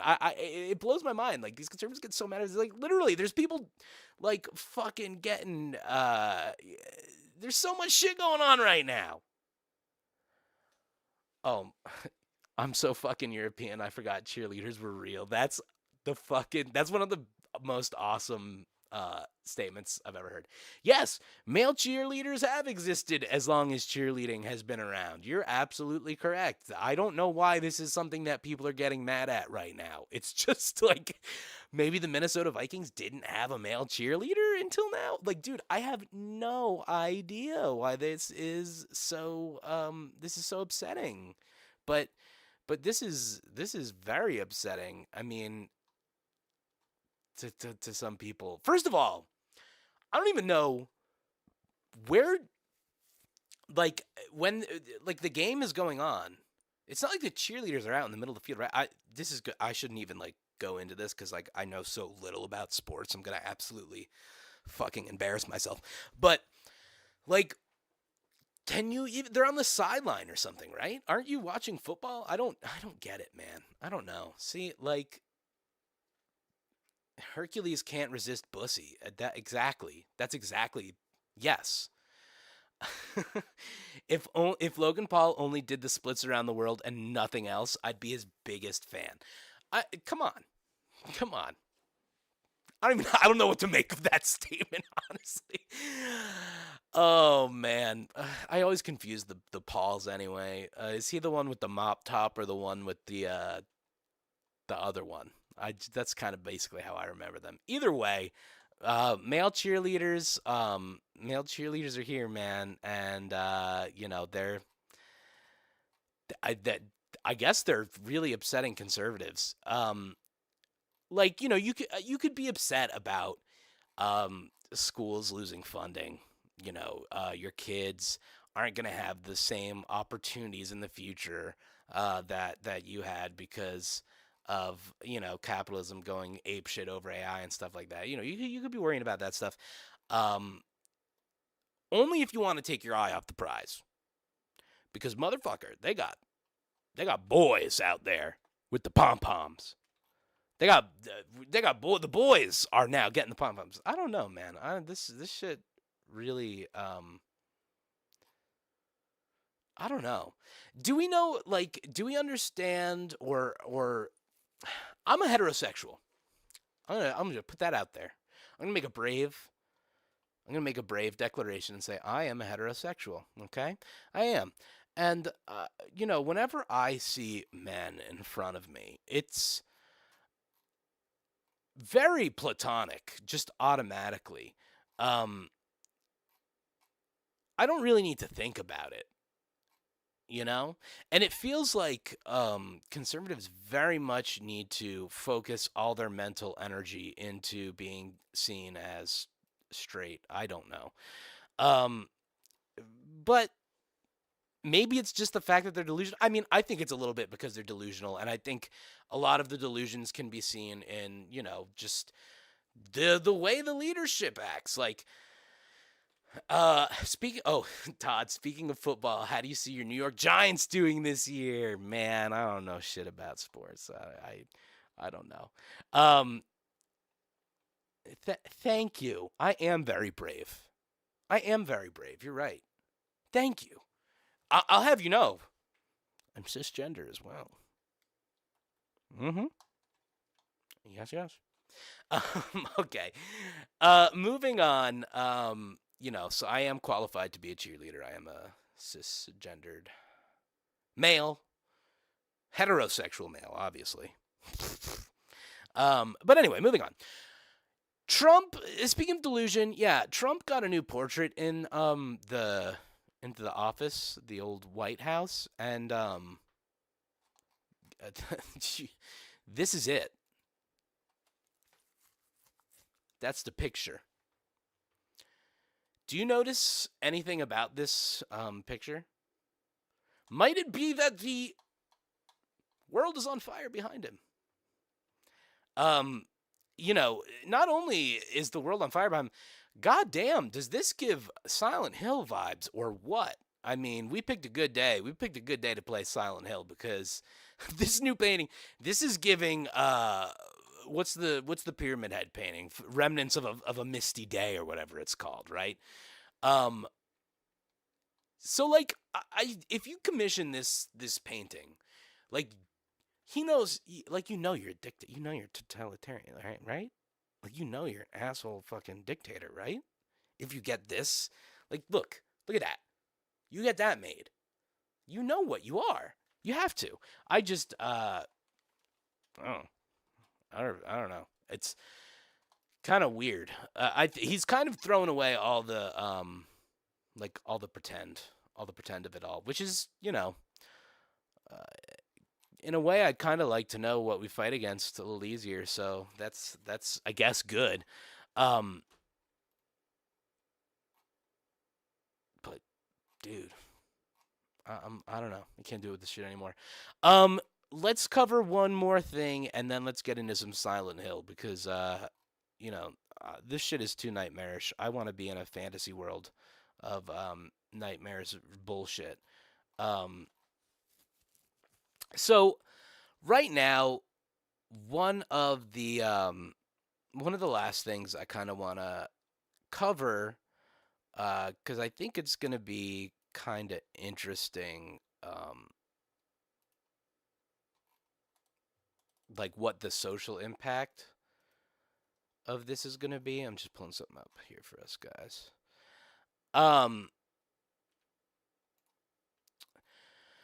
So Lil Nas X, we all know Lil Nas X, Old Town Road, all that good stuff. I love Lil Nas X, man. He's got some slammers. I loved him twerking on the devil and stuff. That's just like good old fashioned fun. So I want to talk about this because I think that this situation is going to be. I feel really bad for Lil Nas X, and I feel like he's going to be, used as an example in a sort of way, right? Like, because Lil Nas X was so, his first hit was Old Town Road. That was like the big first hit, and it was very much it was like really cool to see him taking black culture and just like really jamming it into country music, something that is, one of the few things that like people would ever consider like white culture or whatever.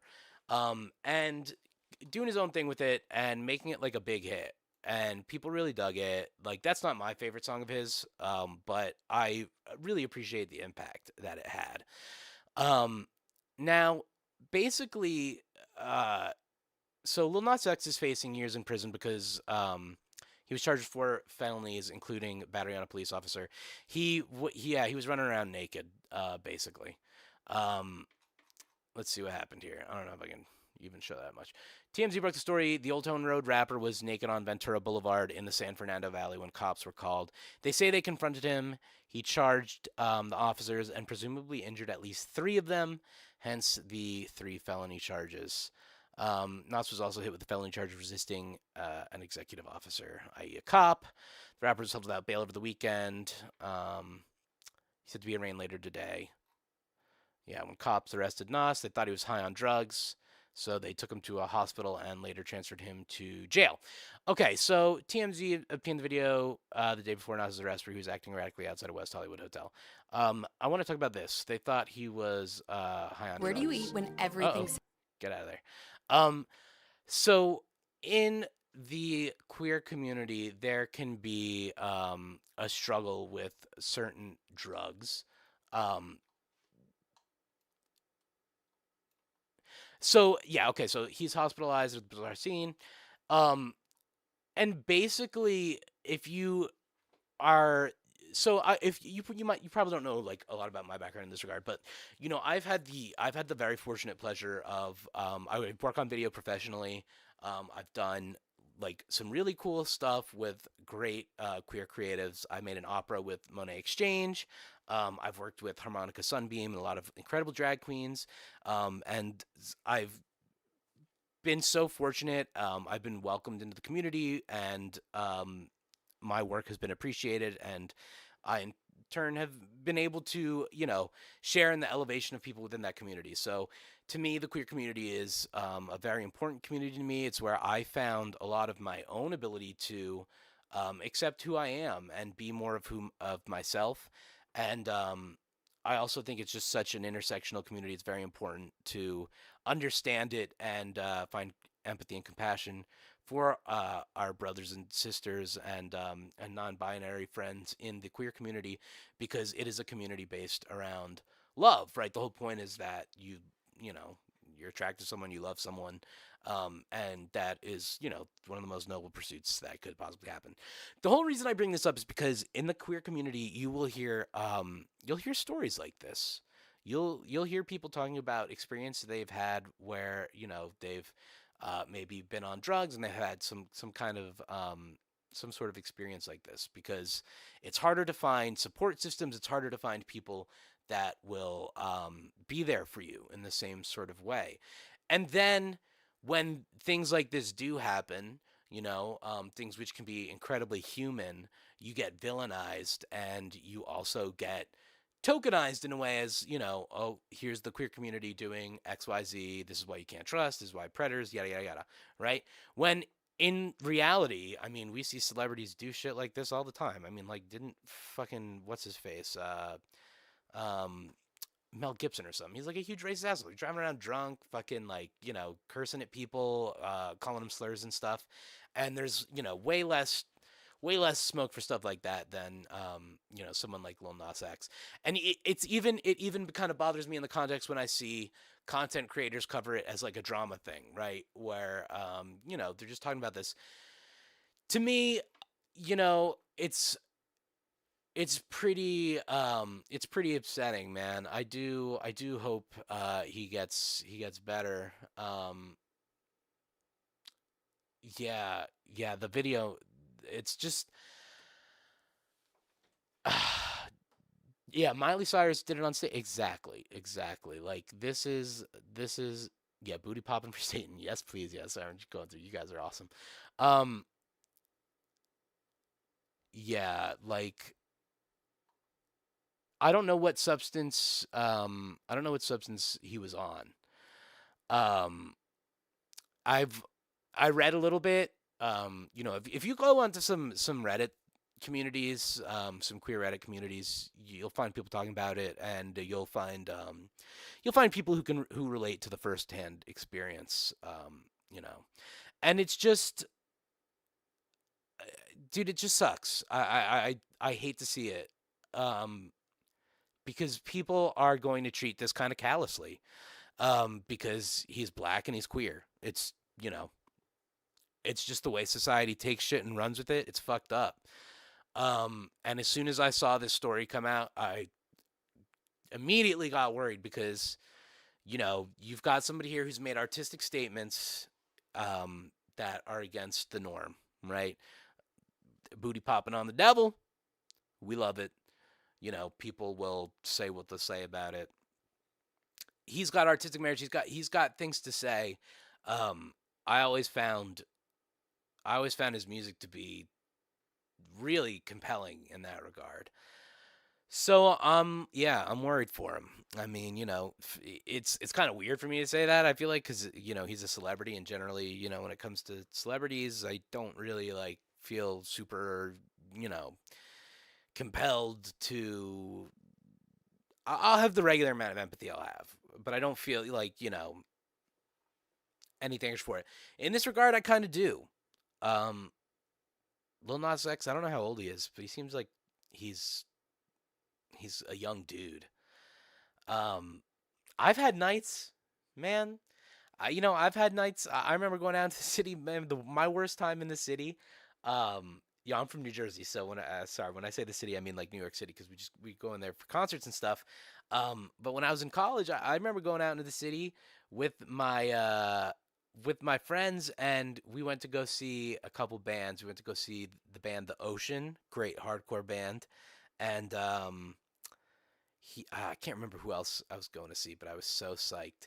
And I didn't end up seeing the main band that I went to go see that for, because I got shit hammered. My friend went to Converse and got like a $200 thing, like stipend from them for doing some survey. So he was like, "Oh, I'm getting us drunk on the train, everybody."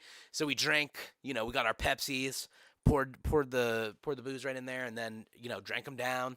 And dude, I just had fucking way goddamn too much. And I was in the mosh pit, just fucking like dude, I wasn't even moshing. I was like falling all over myself and shit. And then I got kicked out of the venue basically because they were like, you're falling around too much. And I left my jacket at the venue. I left my 2 friends that I went there with. I didn't tell them that I was getting kicked out because I was just way too fucking slammered.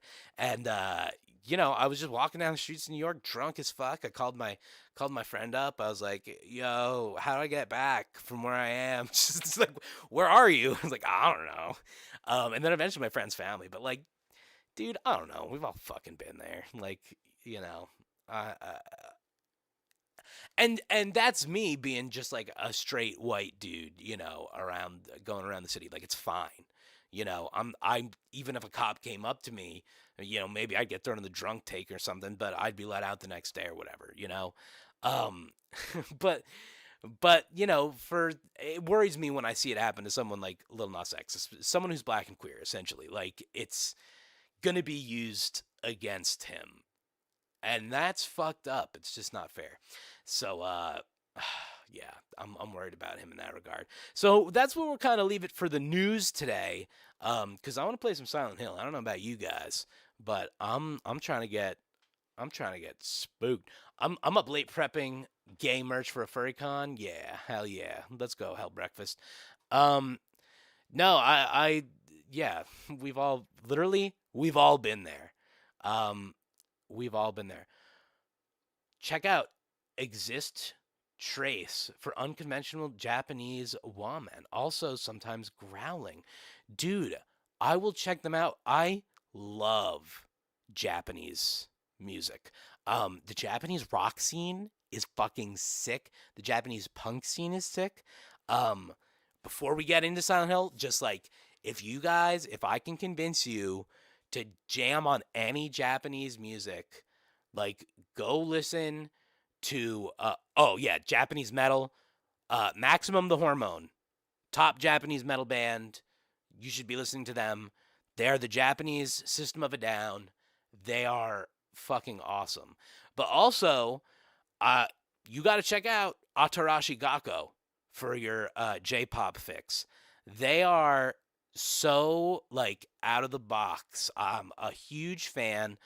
I really love Japanese rock and Japanese pop music because it is very musical. Like, depending on what you listen to, it could go from anywhere. So, like, Atarashi Gakko, the band I was telling you about, a lot of their stuff now, like from their last album, yeah, Maximum, yeah, you know it. Hell Breakfast, I'm right there with you. I fucking love Maximum the Hormone.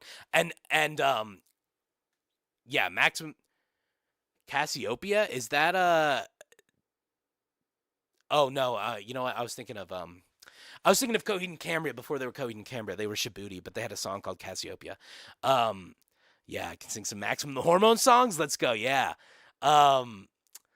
I love I don't know the actual words half the time because it's just crazy shit. But Atarashi Gakko has also done a collaboration with Maximum the Hormone. They also, like, I don't know, their sound is just very eclectic. Their new stuff is very poppy, but a hard style pop, which I really love. And their old stuff is very like rock. It's like rock band stuff. Like, I don't know, it's really cool. But then, like, they'll also just, like, all of a sudden bust out some like there's one of their latest songs is like a gospel song, which is like just crazy. But Jazz Fusion, yeah, Cassiopeia, sound straight up like Sonic before Sonic. Okay, I gotta listen to them. The name sounds kind of familiar. Bandmaid, all-female rock band dressed as rocking maids. That's awesome. Yeah, I have to check them out. That's hilarious, dude. Oh yeah, Atarashi Gakko. I'll write that in the here. Actually, you know what? I'm gonna pull it up right now in some Atarashi, because I'm gonna spell it wrong. Atarashi Gakko. Atarashi Gakko. Yes, they're the shit. Yep, this is them. Yeah, I mean, like, yeah, the photos, first of all, their music videos, their photos. So, like, what I really love about them is they, like, kind of take the the concept of like it's like flipping the conservative Japanese girl on the head. Like they're very out there. Like that one of them's a rapper, one of them sings. I love her voice. She's got like a very deep voice. It's really cool. And then their music videos are all sick, and they do these like dance moves that are really cool and like really unconventional. Some songs really blend like awesome Japanese instrumentation into what they do. Oh, dude, this fucking video is so good. Fly High, dude, where they get so buff. Yeah, I wish I could play this shit, but yeah, I can't. But yeah, Atarashi Gakko, must listen to them. And for my metalheads, that's for my pop heads. For my metalheads, Maximum the Hormone, all the way. These guys are awesome. Maximum the Hormone, yeah, there's their logo. Yeah, they're really good. Their music videos also amazing and hilarious a lot of the times. Yeah, they're so weird. I love them. I love that we've gotten into this Japanese music little tangent here because this is like I live for this shit. I love this shit. Yeah. So those are my recommendations for you. Yeah, their videos are crazy. Yeah. Gakko, Atarashi Gakko. I don't know how to pronounce it. So I may very well be pronouncing these things really, really bad. So if I am, I am truly sorry. But yeah. Dude, the Gakko. I'm with it. I'm so glad you guys are I'm so glad we're talking Japanese music. All right. Let's get this Silent Hill going. I'm gonna transform into my video game form. So just give me one moment here. Okay. Also, as I pull up Silent Hill here, I am vowel sounds. Yeah, sound it out now. Sound it out. Storm Rising. Thank you for walking me through pronunciation of these Japanese names and things. Japanese slang for white guy? I don't know. If anybody knows, please let me know, because that's me. All right. So yeah, before we dive into Silent Hill here, we're gonna watch the opening cutscene. Okay. All right, you guys. I'll just say, I'm a big Silent Hill fan. Okay, I'm sure a lot of you guys are too. There's a ton of Silent Hill. It's a popular series nowadays, okay? I'm an old man. I've been around since these games were coming out. And I'm like insufferable about it, just like I'm sure a lot of you are. I love Akira Yamaoka, the composer of the series. So we will be watching the opening cutscene because that means we're listening to Akira Yamaoka's music. And I'm going to try my best to shut the fuck up every like 5 seconds and not be like, dude, this scene is sick. Like the camera transitions, fucking awesome. Storm Rising, yes, I am looking forward to Silent Hill F, okay? I'm a Silent Hill fan. I like the short message, okay? I like it all. Right? If you're putting me in the vibe, I like it. I'm also, like, I'm sure you've noticed if you're in the Silent Hill fandom, it was a weird couple years, especially leading up to the remake of Silent Hill 2, because, like, the fandom just got so, it still is, like, just so full of, like, people who, I don't know, like, either don't understand the game or don't, like, want to, engaged with it on the level. Like, I don't know. These are games about trauma and psychological horror, and they're really deep, and people break it down to, like, Angela doesn't have enough boobage. Like, I'm sorry? Like, are you kidding me? Them nurses, though, okay, yeah. But it's part of the whole, like, everyone's got this little psychosexual thing going on with the game. I get it, yeah, all right. The nurses are one thing, you know. Get your freak on. I approve. I would never shame you for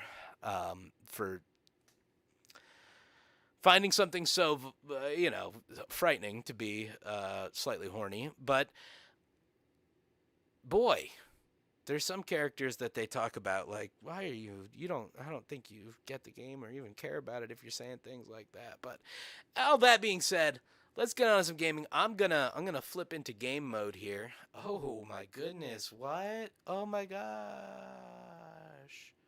Where is my face? Wait a minute. Hold on. I'm here. Wait. See, I'm here. How's that happening? Oh, I see. Sorry, guys. This stream took a lot of stuff to get set up. Because I don't know if you guys can see. Yeah, there we go. Ah, there I am. Yeah, we did some wild stuff here today, didn't we? We did some riffing, we did all that, so yeah, we're keeping it cool. Alrighty, let's get into some Silent Hill, guys. I'm ready. Let me turn off that backlight though, because that's not spooky.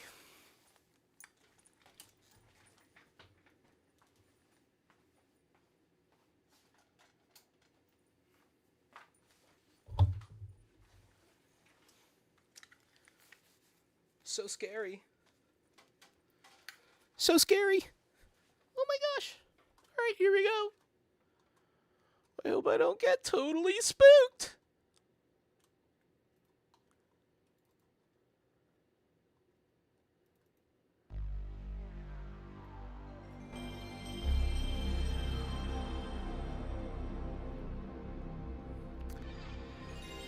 Yeah, that's a good sound, guys. The PS1 load up sound. Come on.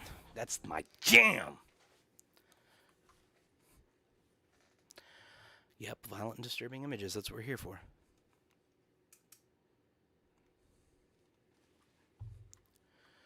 Konami. I'm a Konami mommy.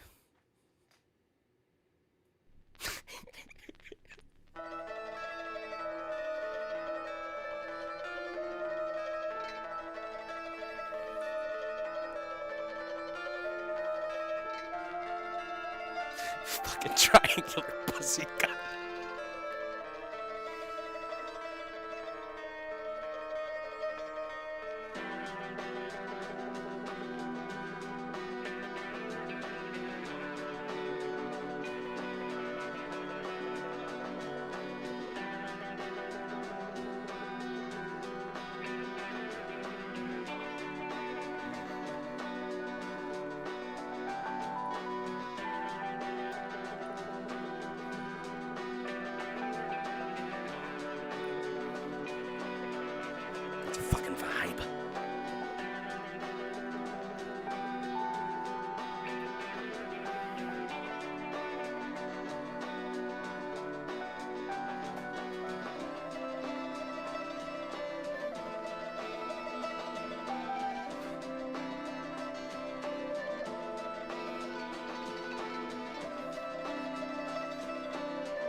Oh, we're riding dirty.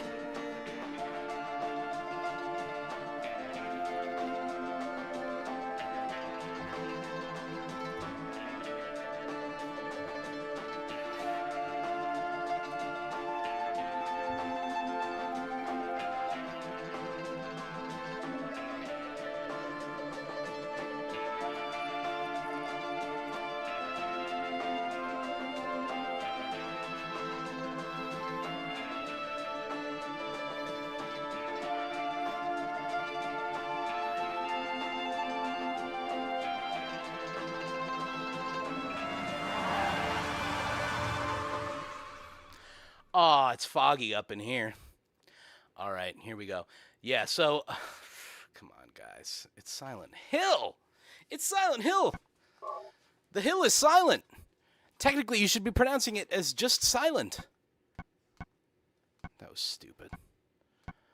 was so stupid. I'm sorry, guys. I don't deserve your attention. I don't deserve your love. Okay, here we go.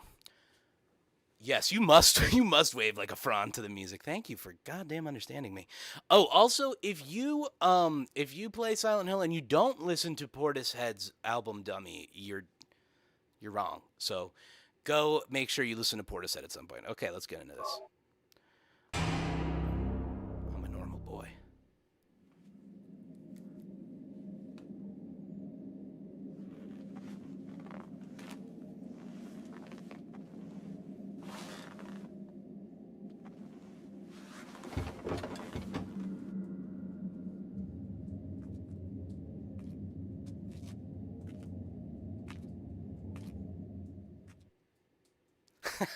I love that animation of Harry walking there, because that's how I feel like every morning. Just like fucking gut out. Like, what the fuck?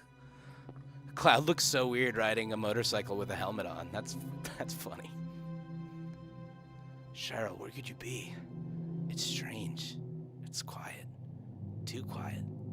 This place is like a ghost town. Cheryl.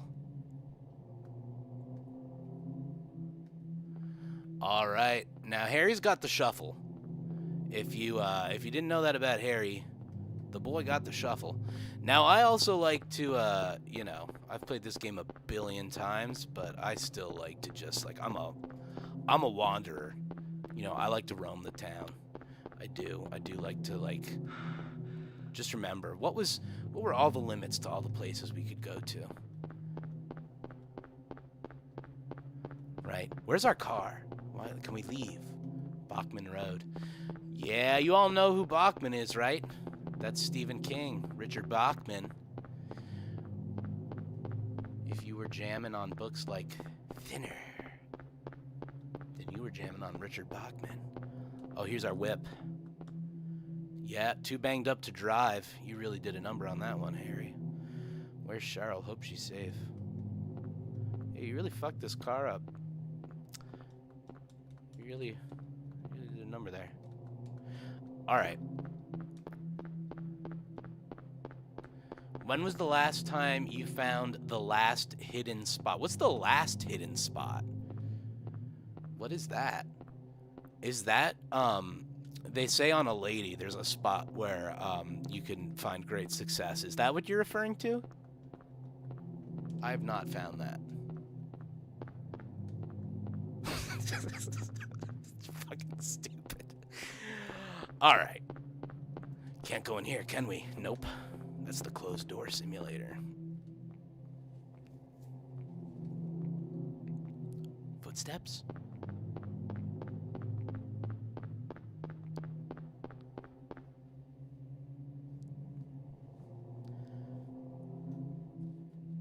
I know her! Cheryl? Is that Cheryl? Hell breakfast. I'm only kidding. I've definitely found that. Yeah, no spot. Where are you I going? found that spot for it. No, I know what it is. Hey, wait! Stop! I think it's like something the clankerous. I don't know. No mail for me. That's fine. Yo, what is this? It looks like oh, it is a crab. I'll be damned. PS1, am I right? Am I right? No, seriously, I found the clitoris. No, I know what it is.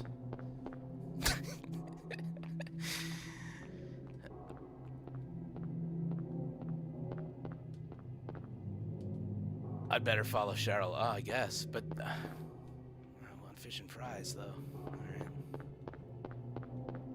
We'll follow Cheryl then. Yeah, I love those little background clanks. You hear those little metal sounds in the background? All right. Now this is the shit, okay? I gotta fucking dork out about this section for just a second, okay? Because this is the intro. We just heard that gate open, right? We don't know what it is. Beware of dog.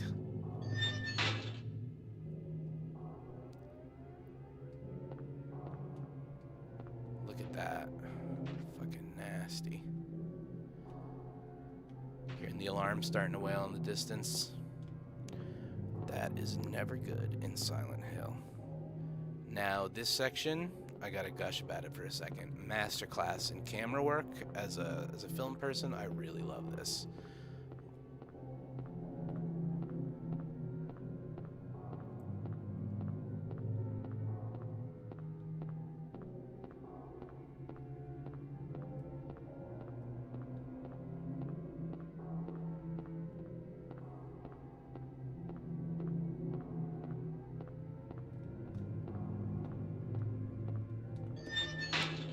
Feeling like we're descending deeper into hell, some sort of madness as the camera angle changes.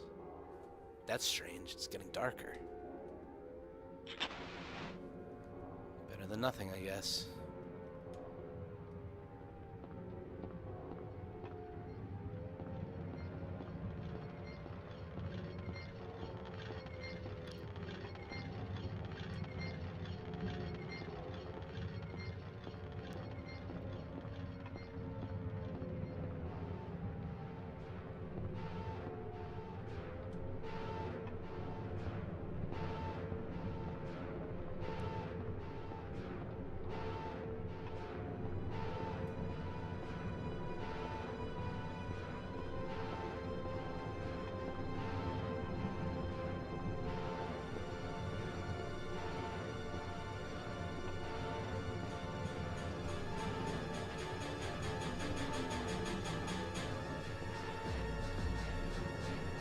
What is this?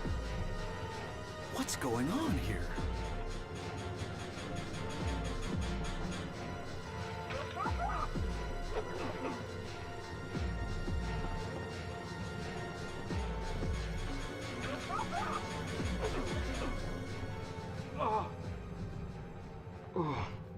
Incredible. Incredible sequence. I get goosebumps every time. We'll talk about it again in a second. Cutscene.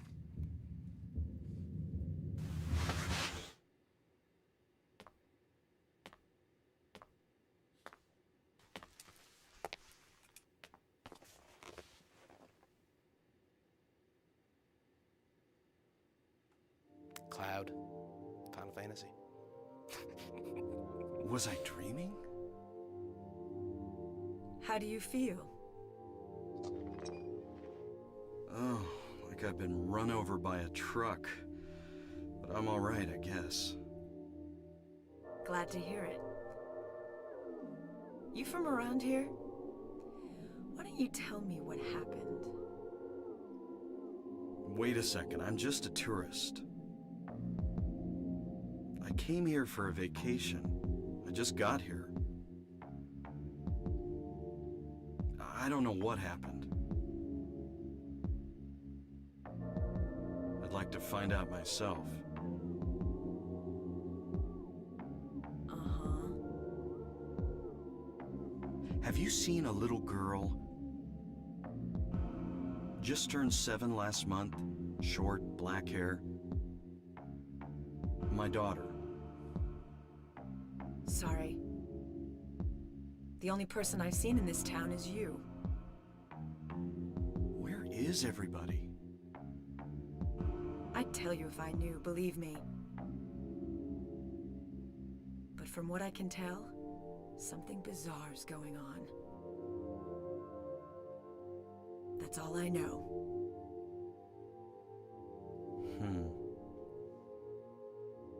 What's your name? Harry. Harry Mason. Sybil Bennett. I'm a police officer from Brams, the next town over.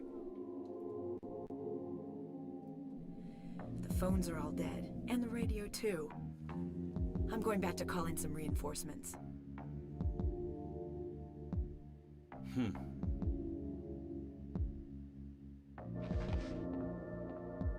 Hold it. Where do you think you're going?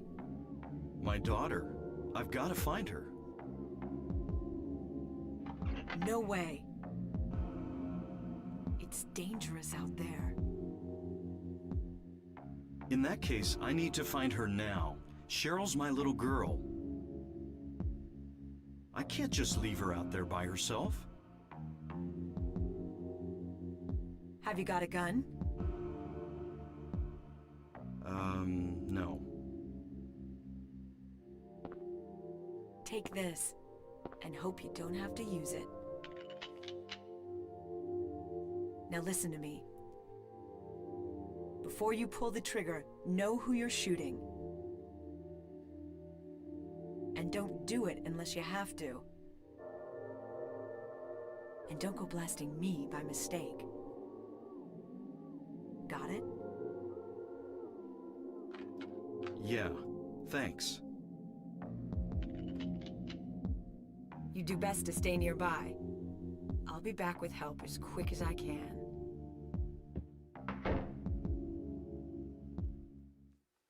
Okay. Yeah. Hank, yeah, legit got vertigo. Yeah, that scene is insane. Especially like super ambitious for the PS1 when everything is just shaky and like falling apart. And it didn't expect her to actually look like Cloud. Yeah, but you know what? I would say Cloud looks like her, because at this, back when these games came out, Cloud was really just, he was a couple triangles, big triangle on the head, Sybil's really more realized there. Alrighty, we'll take our health drink. Oh, yep. Oh, yeah, we don't have a map for this place. I don't care about a map. I need a gun. Huzzah!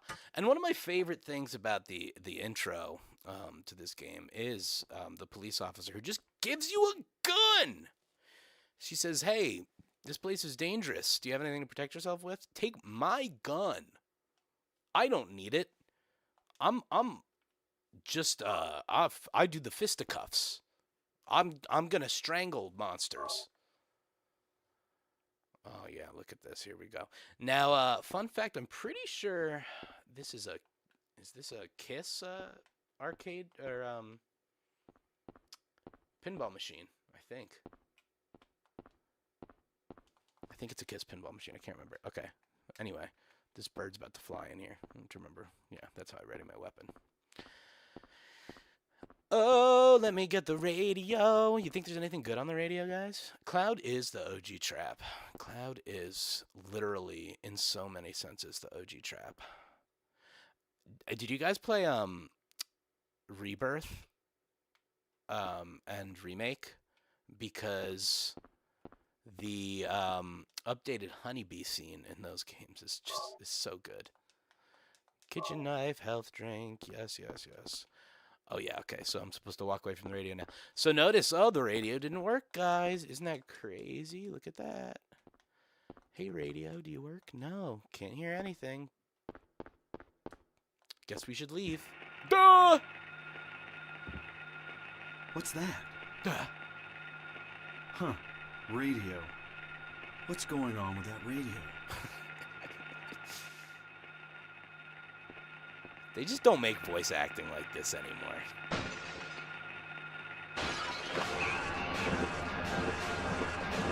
Yeah, I don't think so. Bam, bam! Blocker. Hit him with the blicky, Harry. Yeah. This is not a dream. What's happening to this place? This is not a dream.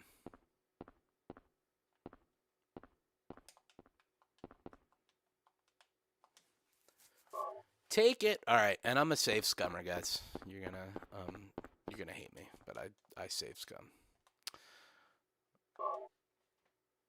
I mean, I get it. That's the first save, but you'll see. I'm gonna be so scummy about saving. Save constantly. I wipe my ass and then I save.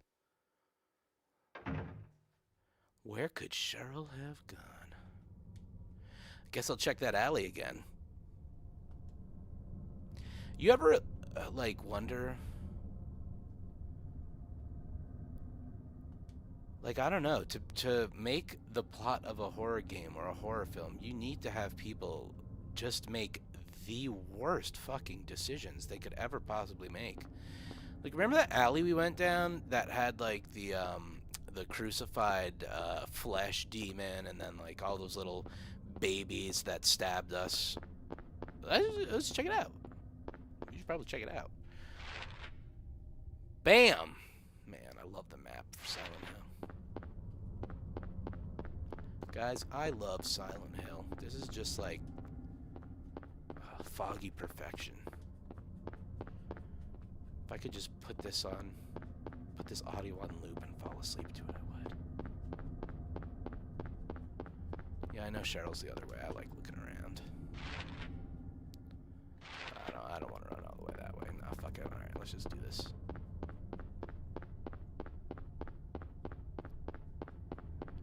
Look at those clodhoppers, too. Harry's got the fucking feet. He's got some paddles down there.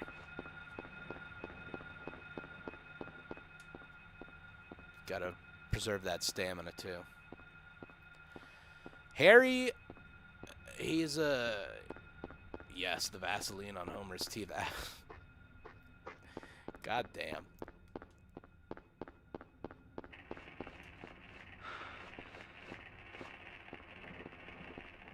Oh, I hear monsters.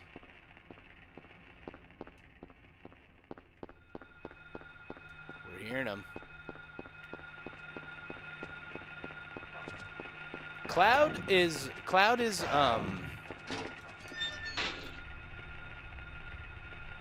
one of two endgame twinks who will bring about the end of days. Flemish boys. That's hilarious.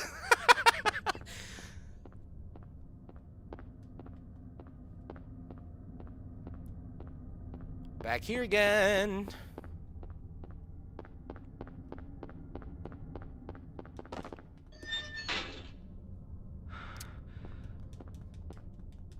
Now we got some ammo. And you'll see, there's gonna be so many enemies. I just saved my ammo and shit. My steel pipe.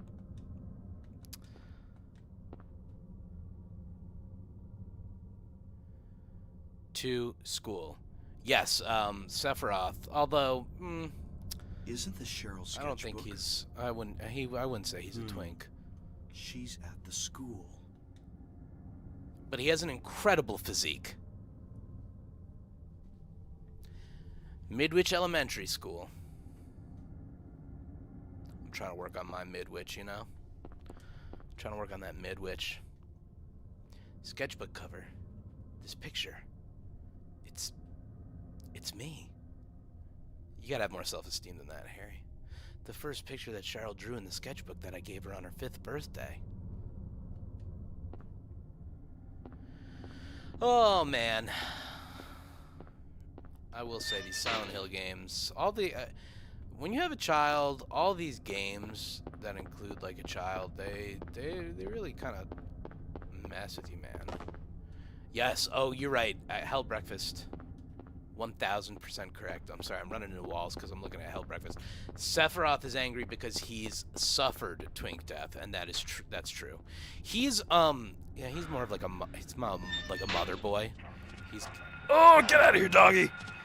He's got more mother boy vibes going on, you know, a la Arrested Development. Yeah, I just take it. Why waste bullets? Why waste bullets and take bullets? But yeah, Sephiroth is very mother boy, very Buster and Lucille Bluth, a la Arrested Development, very Balboa Bay Window Company magazine cover coded, you know. All right, to Midwich we go.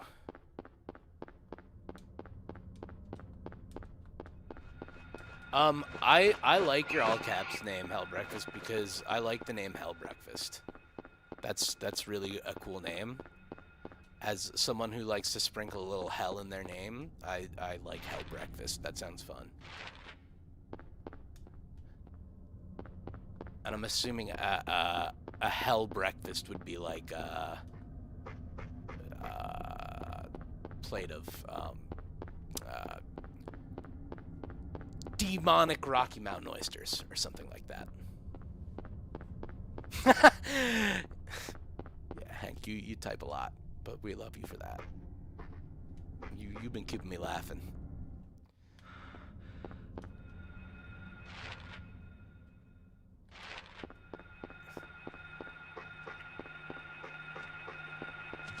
Hey!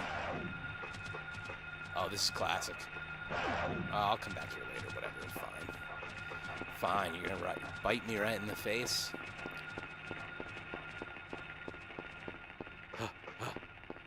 Look at that weave.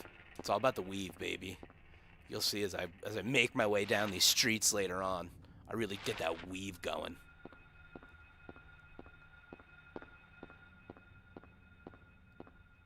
We're gonna watch that stamina, though. Hey! A clue! Doghouse on Levin Street. I clearly did not know that already. Back to the doghouse.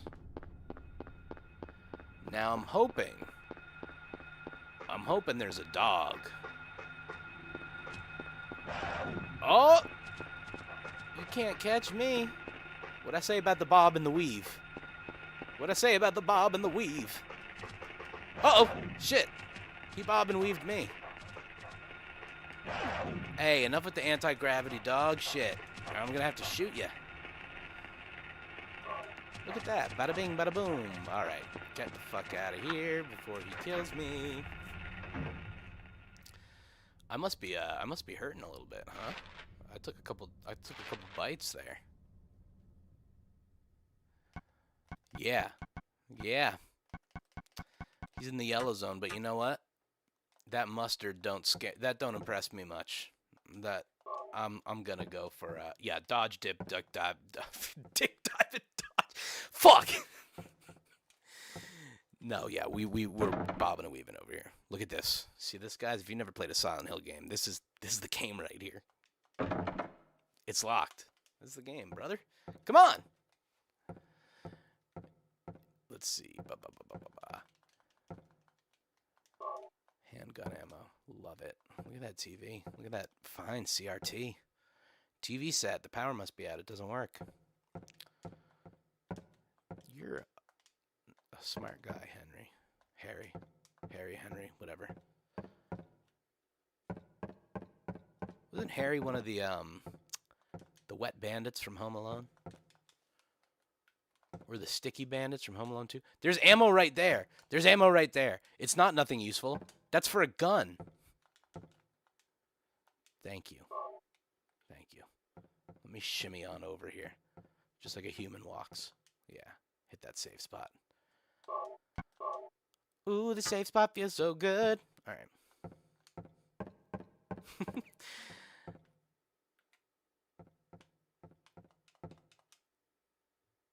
Health drinks. The Wet Bandit, that's right. Hell yeah, thank you, with the Home Alone references. I knew someone would know. There's nothing that makes me laugh harder than the scene in Home Alone where the guy gets electrocuted and you see a skeleton. I don't know, I'm a very simple man. Something is written on the map, hanging on the wall. Keys for Eclipse. Oh, we're going to have to find them right over there. Look at that. Copied it to the map. You know what I love in Silent Hill 2, the remake? James's stupid little marker that he takes out when he marks the map. If you guys have played that, they actually animate him taking out the map and taking a little red marker and putting that in there. Because I just think it's so funny because I'm like, this guy's walking around hell and he's like, I can't, not without my little red marker. I love my little red marker. Yeah, I'm gonna save again. I told you, I'm a scumbag. I'm scum. I'm the lowest of the low. Oh, the sound clip of Harry getting electrocuted. That's great, dude. Oh my god. Yeah, wait. I should add that to my shit. Because he does the burp. That he does that yell. That yell is like so funny. I feel like. I also love Harry falling off shit. Oh, this guy's coming after me. I was gonna fall off again, but I'll fall off something else. One of those fun little details where, like, Harry's a regular guy, and just like a regular guy, if he tries to take a step off of 3 stairs, he falls on his knees like a little Bowie.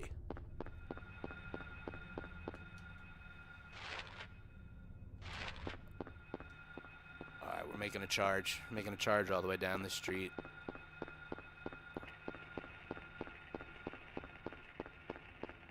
Yep. Oh, I hear you. I hear you. The radio crackling in my ear there.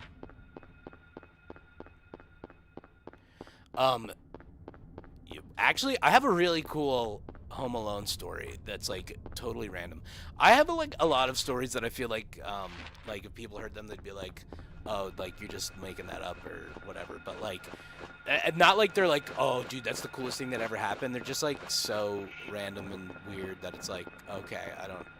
Anyway, my father-in-law's a conductor, so like he conducts for orchestras, and he's done the Home Alone before, like where they play the movie. Why am I going this way? They play the movie with the orchestra playing live. Yeah, pick those up, pick those up, pick those up so I can never use them. Oh, pick them up so I can end the game with 300 bullets. Anyway, time to use a health drink. So we went to go see him conduct and play the movie Home Alone. And it turned out the guy who played Buzz was in the audience. And Buzz is like the main character's older brother, who's like the ginger bully kid. And I thought this dude sitting behind me was him, but it wasn't. He was just this other dude who kind of looked like that.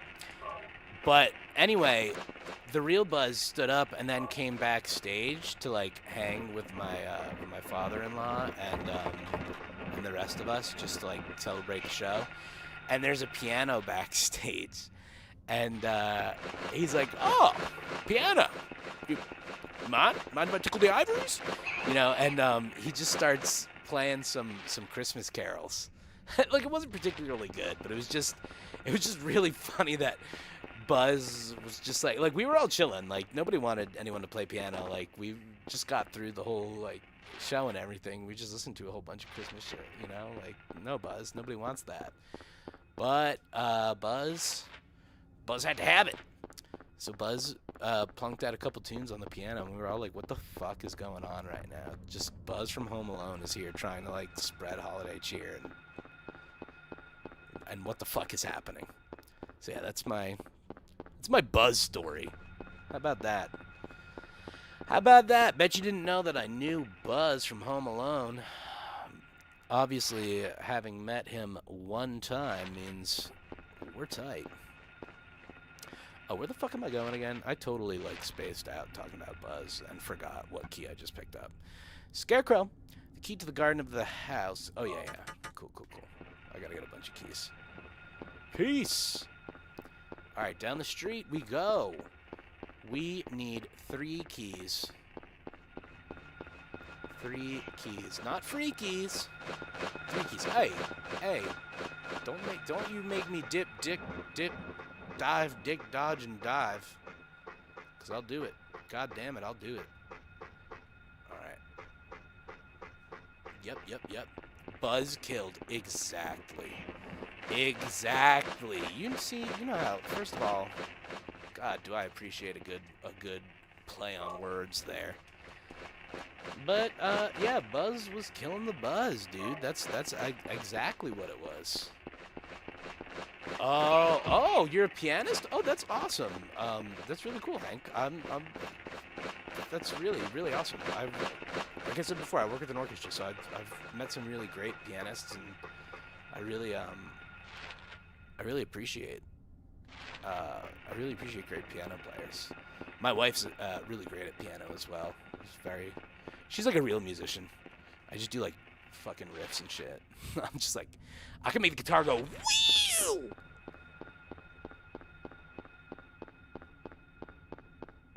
You called for a freaky, the 5 Ds. Dick, dip, spit, dip, dog. Stop making words there eventually. But you know what? Words are overrated. They say words are the music of language, and language are the words of sound. I think there's another key over here. And then I have my 3 keys. And then we really get into the stuff. Yo, piano is crazy. Here's the thing about piano. I went to music school. I went to school for sound engineering, but my concentration was a classical percussion. So like I would have to read. I'd have to read music, but I'd read like marimba music. The most notes I'd have to read at once was 4. Okay, 4 notes at once was like the most I would have to read. So like piano players are reading like 10 notes at once because they're using all of their fingers. Like I always found the way piano music is written very hard to like because. Oh yeah, here's a basketball, but it's a dog's head. Anyway. Piano players always blow my mind. So my wife is a singer, and singers blow my mind too because like you can't actually see your instrument or like you can't touch it. You know, like as a drummer, I'm like, oh, I just hit the thing, and then boom, it goes. But like, man, oh, you really just said mystery men in the chat like that. God damn. Yeah. Plus the foot pedal. You're right.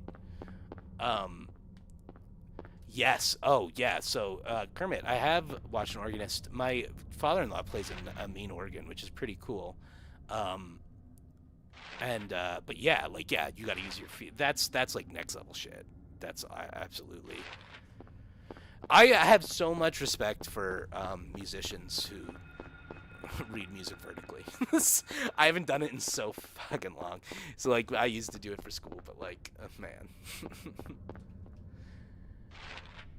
Hank, very self-taught, but able to improvise and make your mom cry in one take with the phone recording, or go really fast like a programmer. Yeah, dude, dude, you are, you're talking exactly like that's exactly like how I talk. I'm like, I do music. I go, yeah, man, I'm a very, like, and that's a totally, like, I don't know, I'm not the kind of person who's like, you need to learn music, XYZ. Music is so sick because you could just, anybody can engage with it at any level in any way, you know. My daughter is gonna be 2 soon, so she's pretty young, but like watching her like engage with music is so cool. Yeah, the chat box on the phone is so hard. Yeah, my wife, it is, yeah, she's really cool. She went to school for like opera singing. She's like, so she has a private music school. She teaches kids privately. She has like a brick and mortar studio out in one of these towns, and teaches kids piano and voice. She used to do guitar and stuff as well. Like she was taught flamenco guitar as a child. Like she comes from music in her family, so they gave her a lot of cool background like that. I come from accountants. So that's why I'm just like, yeah, I'll play the drums, dude. She's way skilled. Neil Peart is, dude, yeah, absolutely. I love Neil Peart. I'm a big Rush. I love Rush. God, give me that dork shit big time. I love Rush. Red Barchetta, spin that with my child all the time.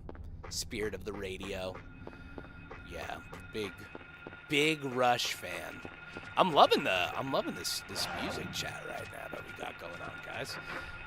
Music meta is more unsolved than League of Legends, which I am very much better in than Destiny. Oh, Destiny, the D-man, flamenco guitar, yeah, flamenco.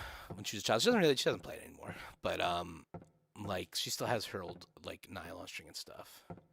Oh, the R40 tour, nice, dude. Yeah, I only got to see them once, but I went to Toronto to go see them for the Time Machine tour, and that was sick.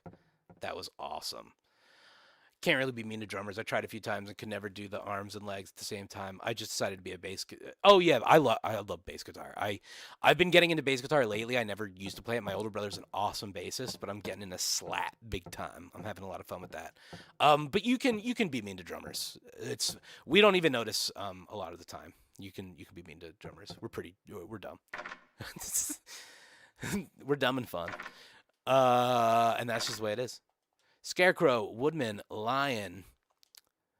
Yeah, the best tour list, R40 or Time Machine. Both probably great.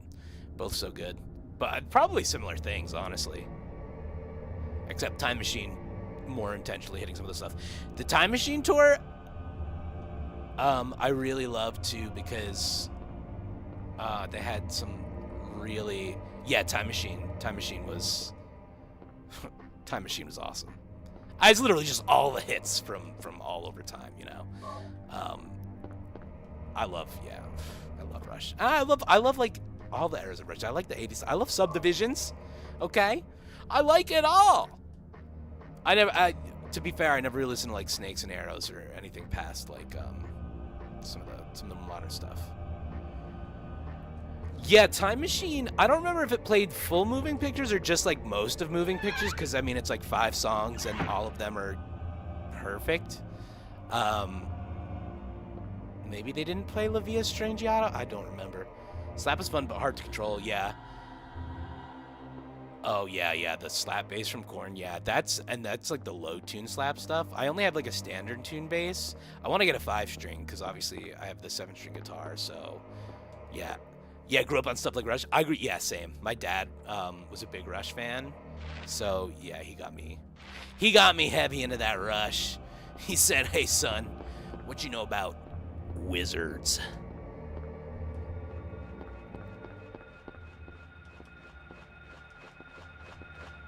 Oh, La Via. Oh, you're right. La Via is not on Moving Pictures. It's on Hemispheres or something. Moving Pictures. No, dude. Do not be sorry. Never be sorry. Moving Pictures. What is that? It's not Spirit of the Radio. No, Tom Sawyer, YYZ, Red Barchetta.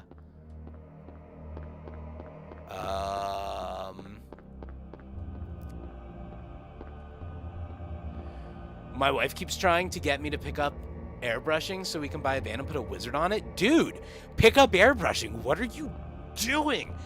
My dream has always been, I'm not a car guy at all. I don't care about cars. But there's been one car I've always wanted for my whole life, and that is the van from School of Rock where Jack Black has it loaded up. Witch's Night. Yes, thank you. Yeah. Oh, see, you're right. I forgot about Farewell.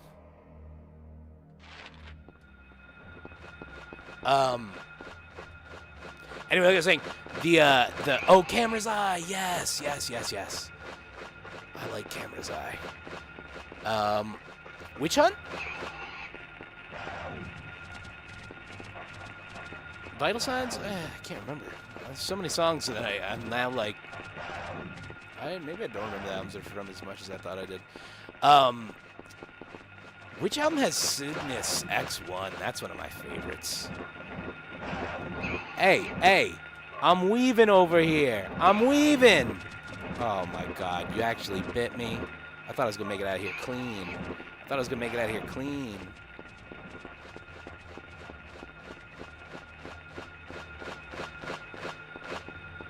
Yeah, you guys, I'm gonna like listen to a whole bunch of Rush tomorrow. I feel like I'm gonna be on a Rush kick.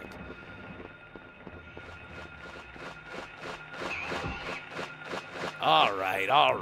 Jeez Louise. Freaking goons. Oh, Farewell to Kings. Yes. Farewell to Kings. Incredible album. Blam blah ba bum blam blah ba ba ba ba ba bum ba ba ba ba da ba bum ba blah ba da bum bum. Yeah. Great album. Hemispheres, awesome album. I think Hemispheres has X2. Is it X2? I can't remember. Kermit, you're my Rush. You're my Rush guy right now. All right, rest up, Harry. I hear them flapping wings. We gotta make it. We got a school to get to. Are we getting close here? All right, Harry. Get that hustle going. Hey! Don't even touch me. Limelight. Dude! Alright. I don't know how we forgot Limelight. That's pretty like, we'll go to the reservoir later. Limelight, dude. How did we forget Limelight?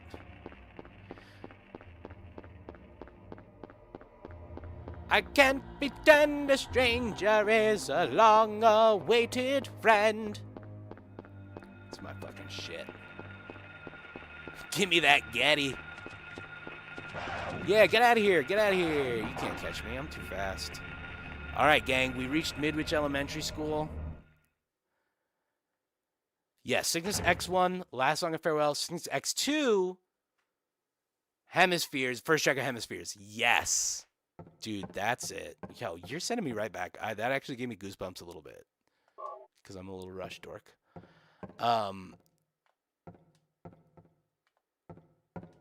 Oh, dude. The phone chat is bad. It's wildly bad. I use it all the time. It's awful. Okay. We're in the school, baby. This is the perfect time to save. More Ronaldo Gordon. This must be the list of teachers. Okay, gang, I'm gonna save here. And we'll next time we dive into Silent Hill, we'll pick up off at the school. There's a save spot somewhere around here. I just can't remember where it is. I think it's in here.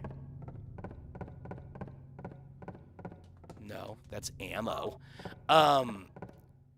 Straight into the heart of Cygnus. Dude, you guys watch Aqua Teen Hunger Force? That shit, just cracked me up remembering the Aqua Teen Hunger Force episode where Geddy Lee's not in it, but, like, they reference Geddy Lee. Oh, they do a fake happy birthday song, and the song is called Spirit Journey Formation Anniversary. And the happy birthday song, they're, like, replacing happy birthday, and the song goes like, deep within the womb of time, a creature thus be born. It's awesome. Okay, I'm gonna save here, gang. Boom. And next time we do the scaries, we're going to pick up right here. Boom. All right, gang. I'm going to get out of here because I'm an old man. You know, I need bend stuff. Boop, boop, boop, boop, boop, boop, boop. Okay, there we go. Cool. Oh, look at that. Oh, that's sick. I'm frozen. That's so good. That's exactly what we want. That's exact. Everybody loves to see just that. There we go. Okay.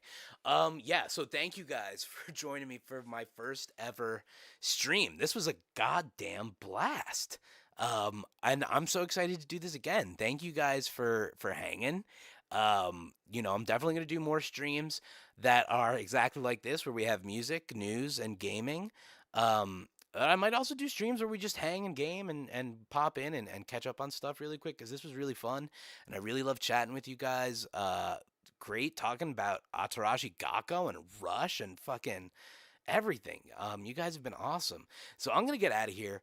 But thank you guys so much. Please let everybody know where the good streaming is at. All right. We're going to keep it. Have a good night, fellow men. We're going to keep it fun over here, guys. This was so awesome. I'm really I'm so excited. So thank you guys so much for joining me. I really can't express how happy I'm just gonna keep saying that over and over again. If I don't just stop. So good night, guys. I will see you soon. Keep your eyes open. I'm gonna have full video essays back up, right? I kind of took a little time to get this stream up and prepare for it, and now that I've done it, it'll be easy getting back into it again. And I'll be able to do it pretty easily. But that means I'm also going to shift my focus right now for the rest of this week on my video essays. So be on the lookout for America Hates Children. And I'm also going to do another one that's going to be really fun on why gamers have the worst politics ever. Obviously, I'm a gamer, so I can say that. But we're going to be talking about Asmongold and all these gamers who approach politics from the perspective of their gaming hobby. So yeah, those will be some fun videos. Keep an eye out for those. But thank you guys so much for joining me tonight. I love you guys so much. I can't even begin. But I'm out of here, guys. Thank you again. I will see you next time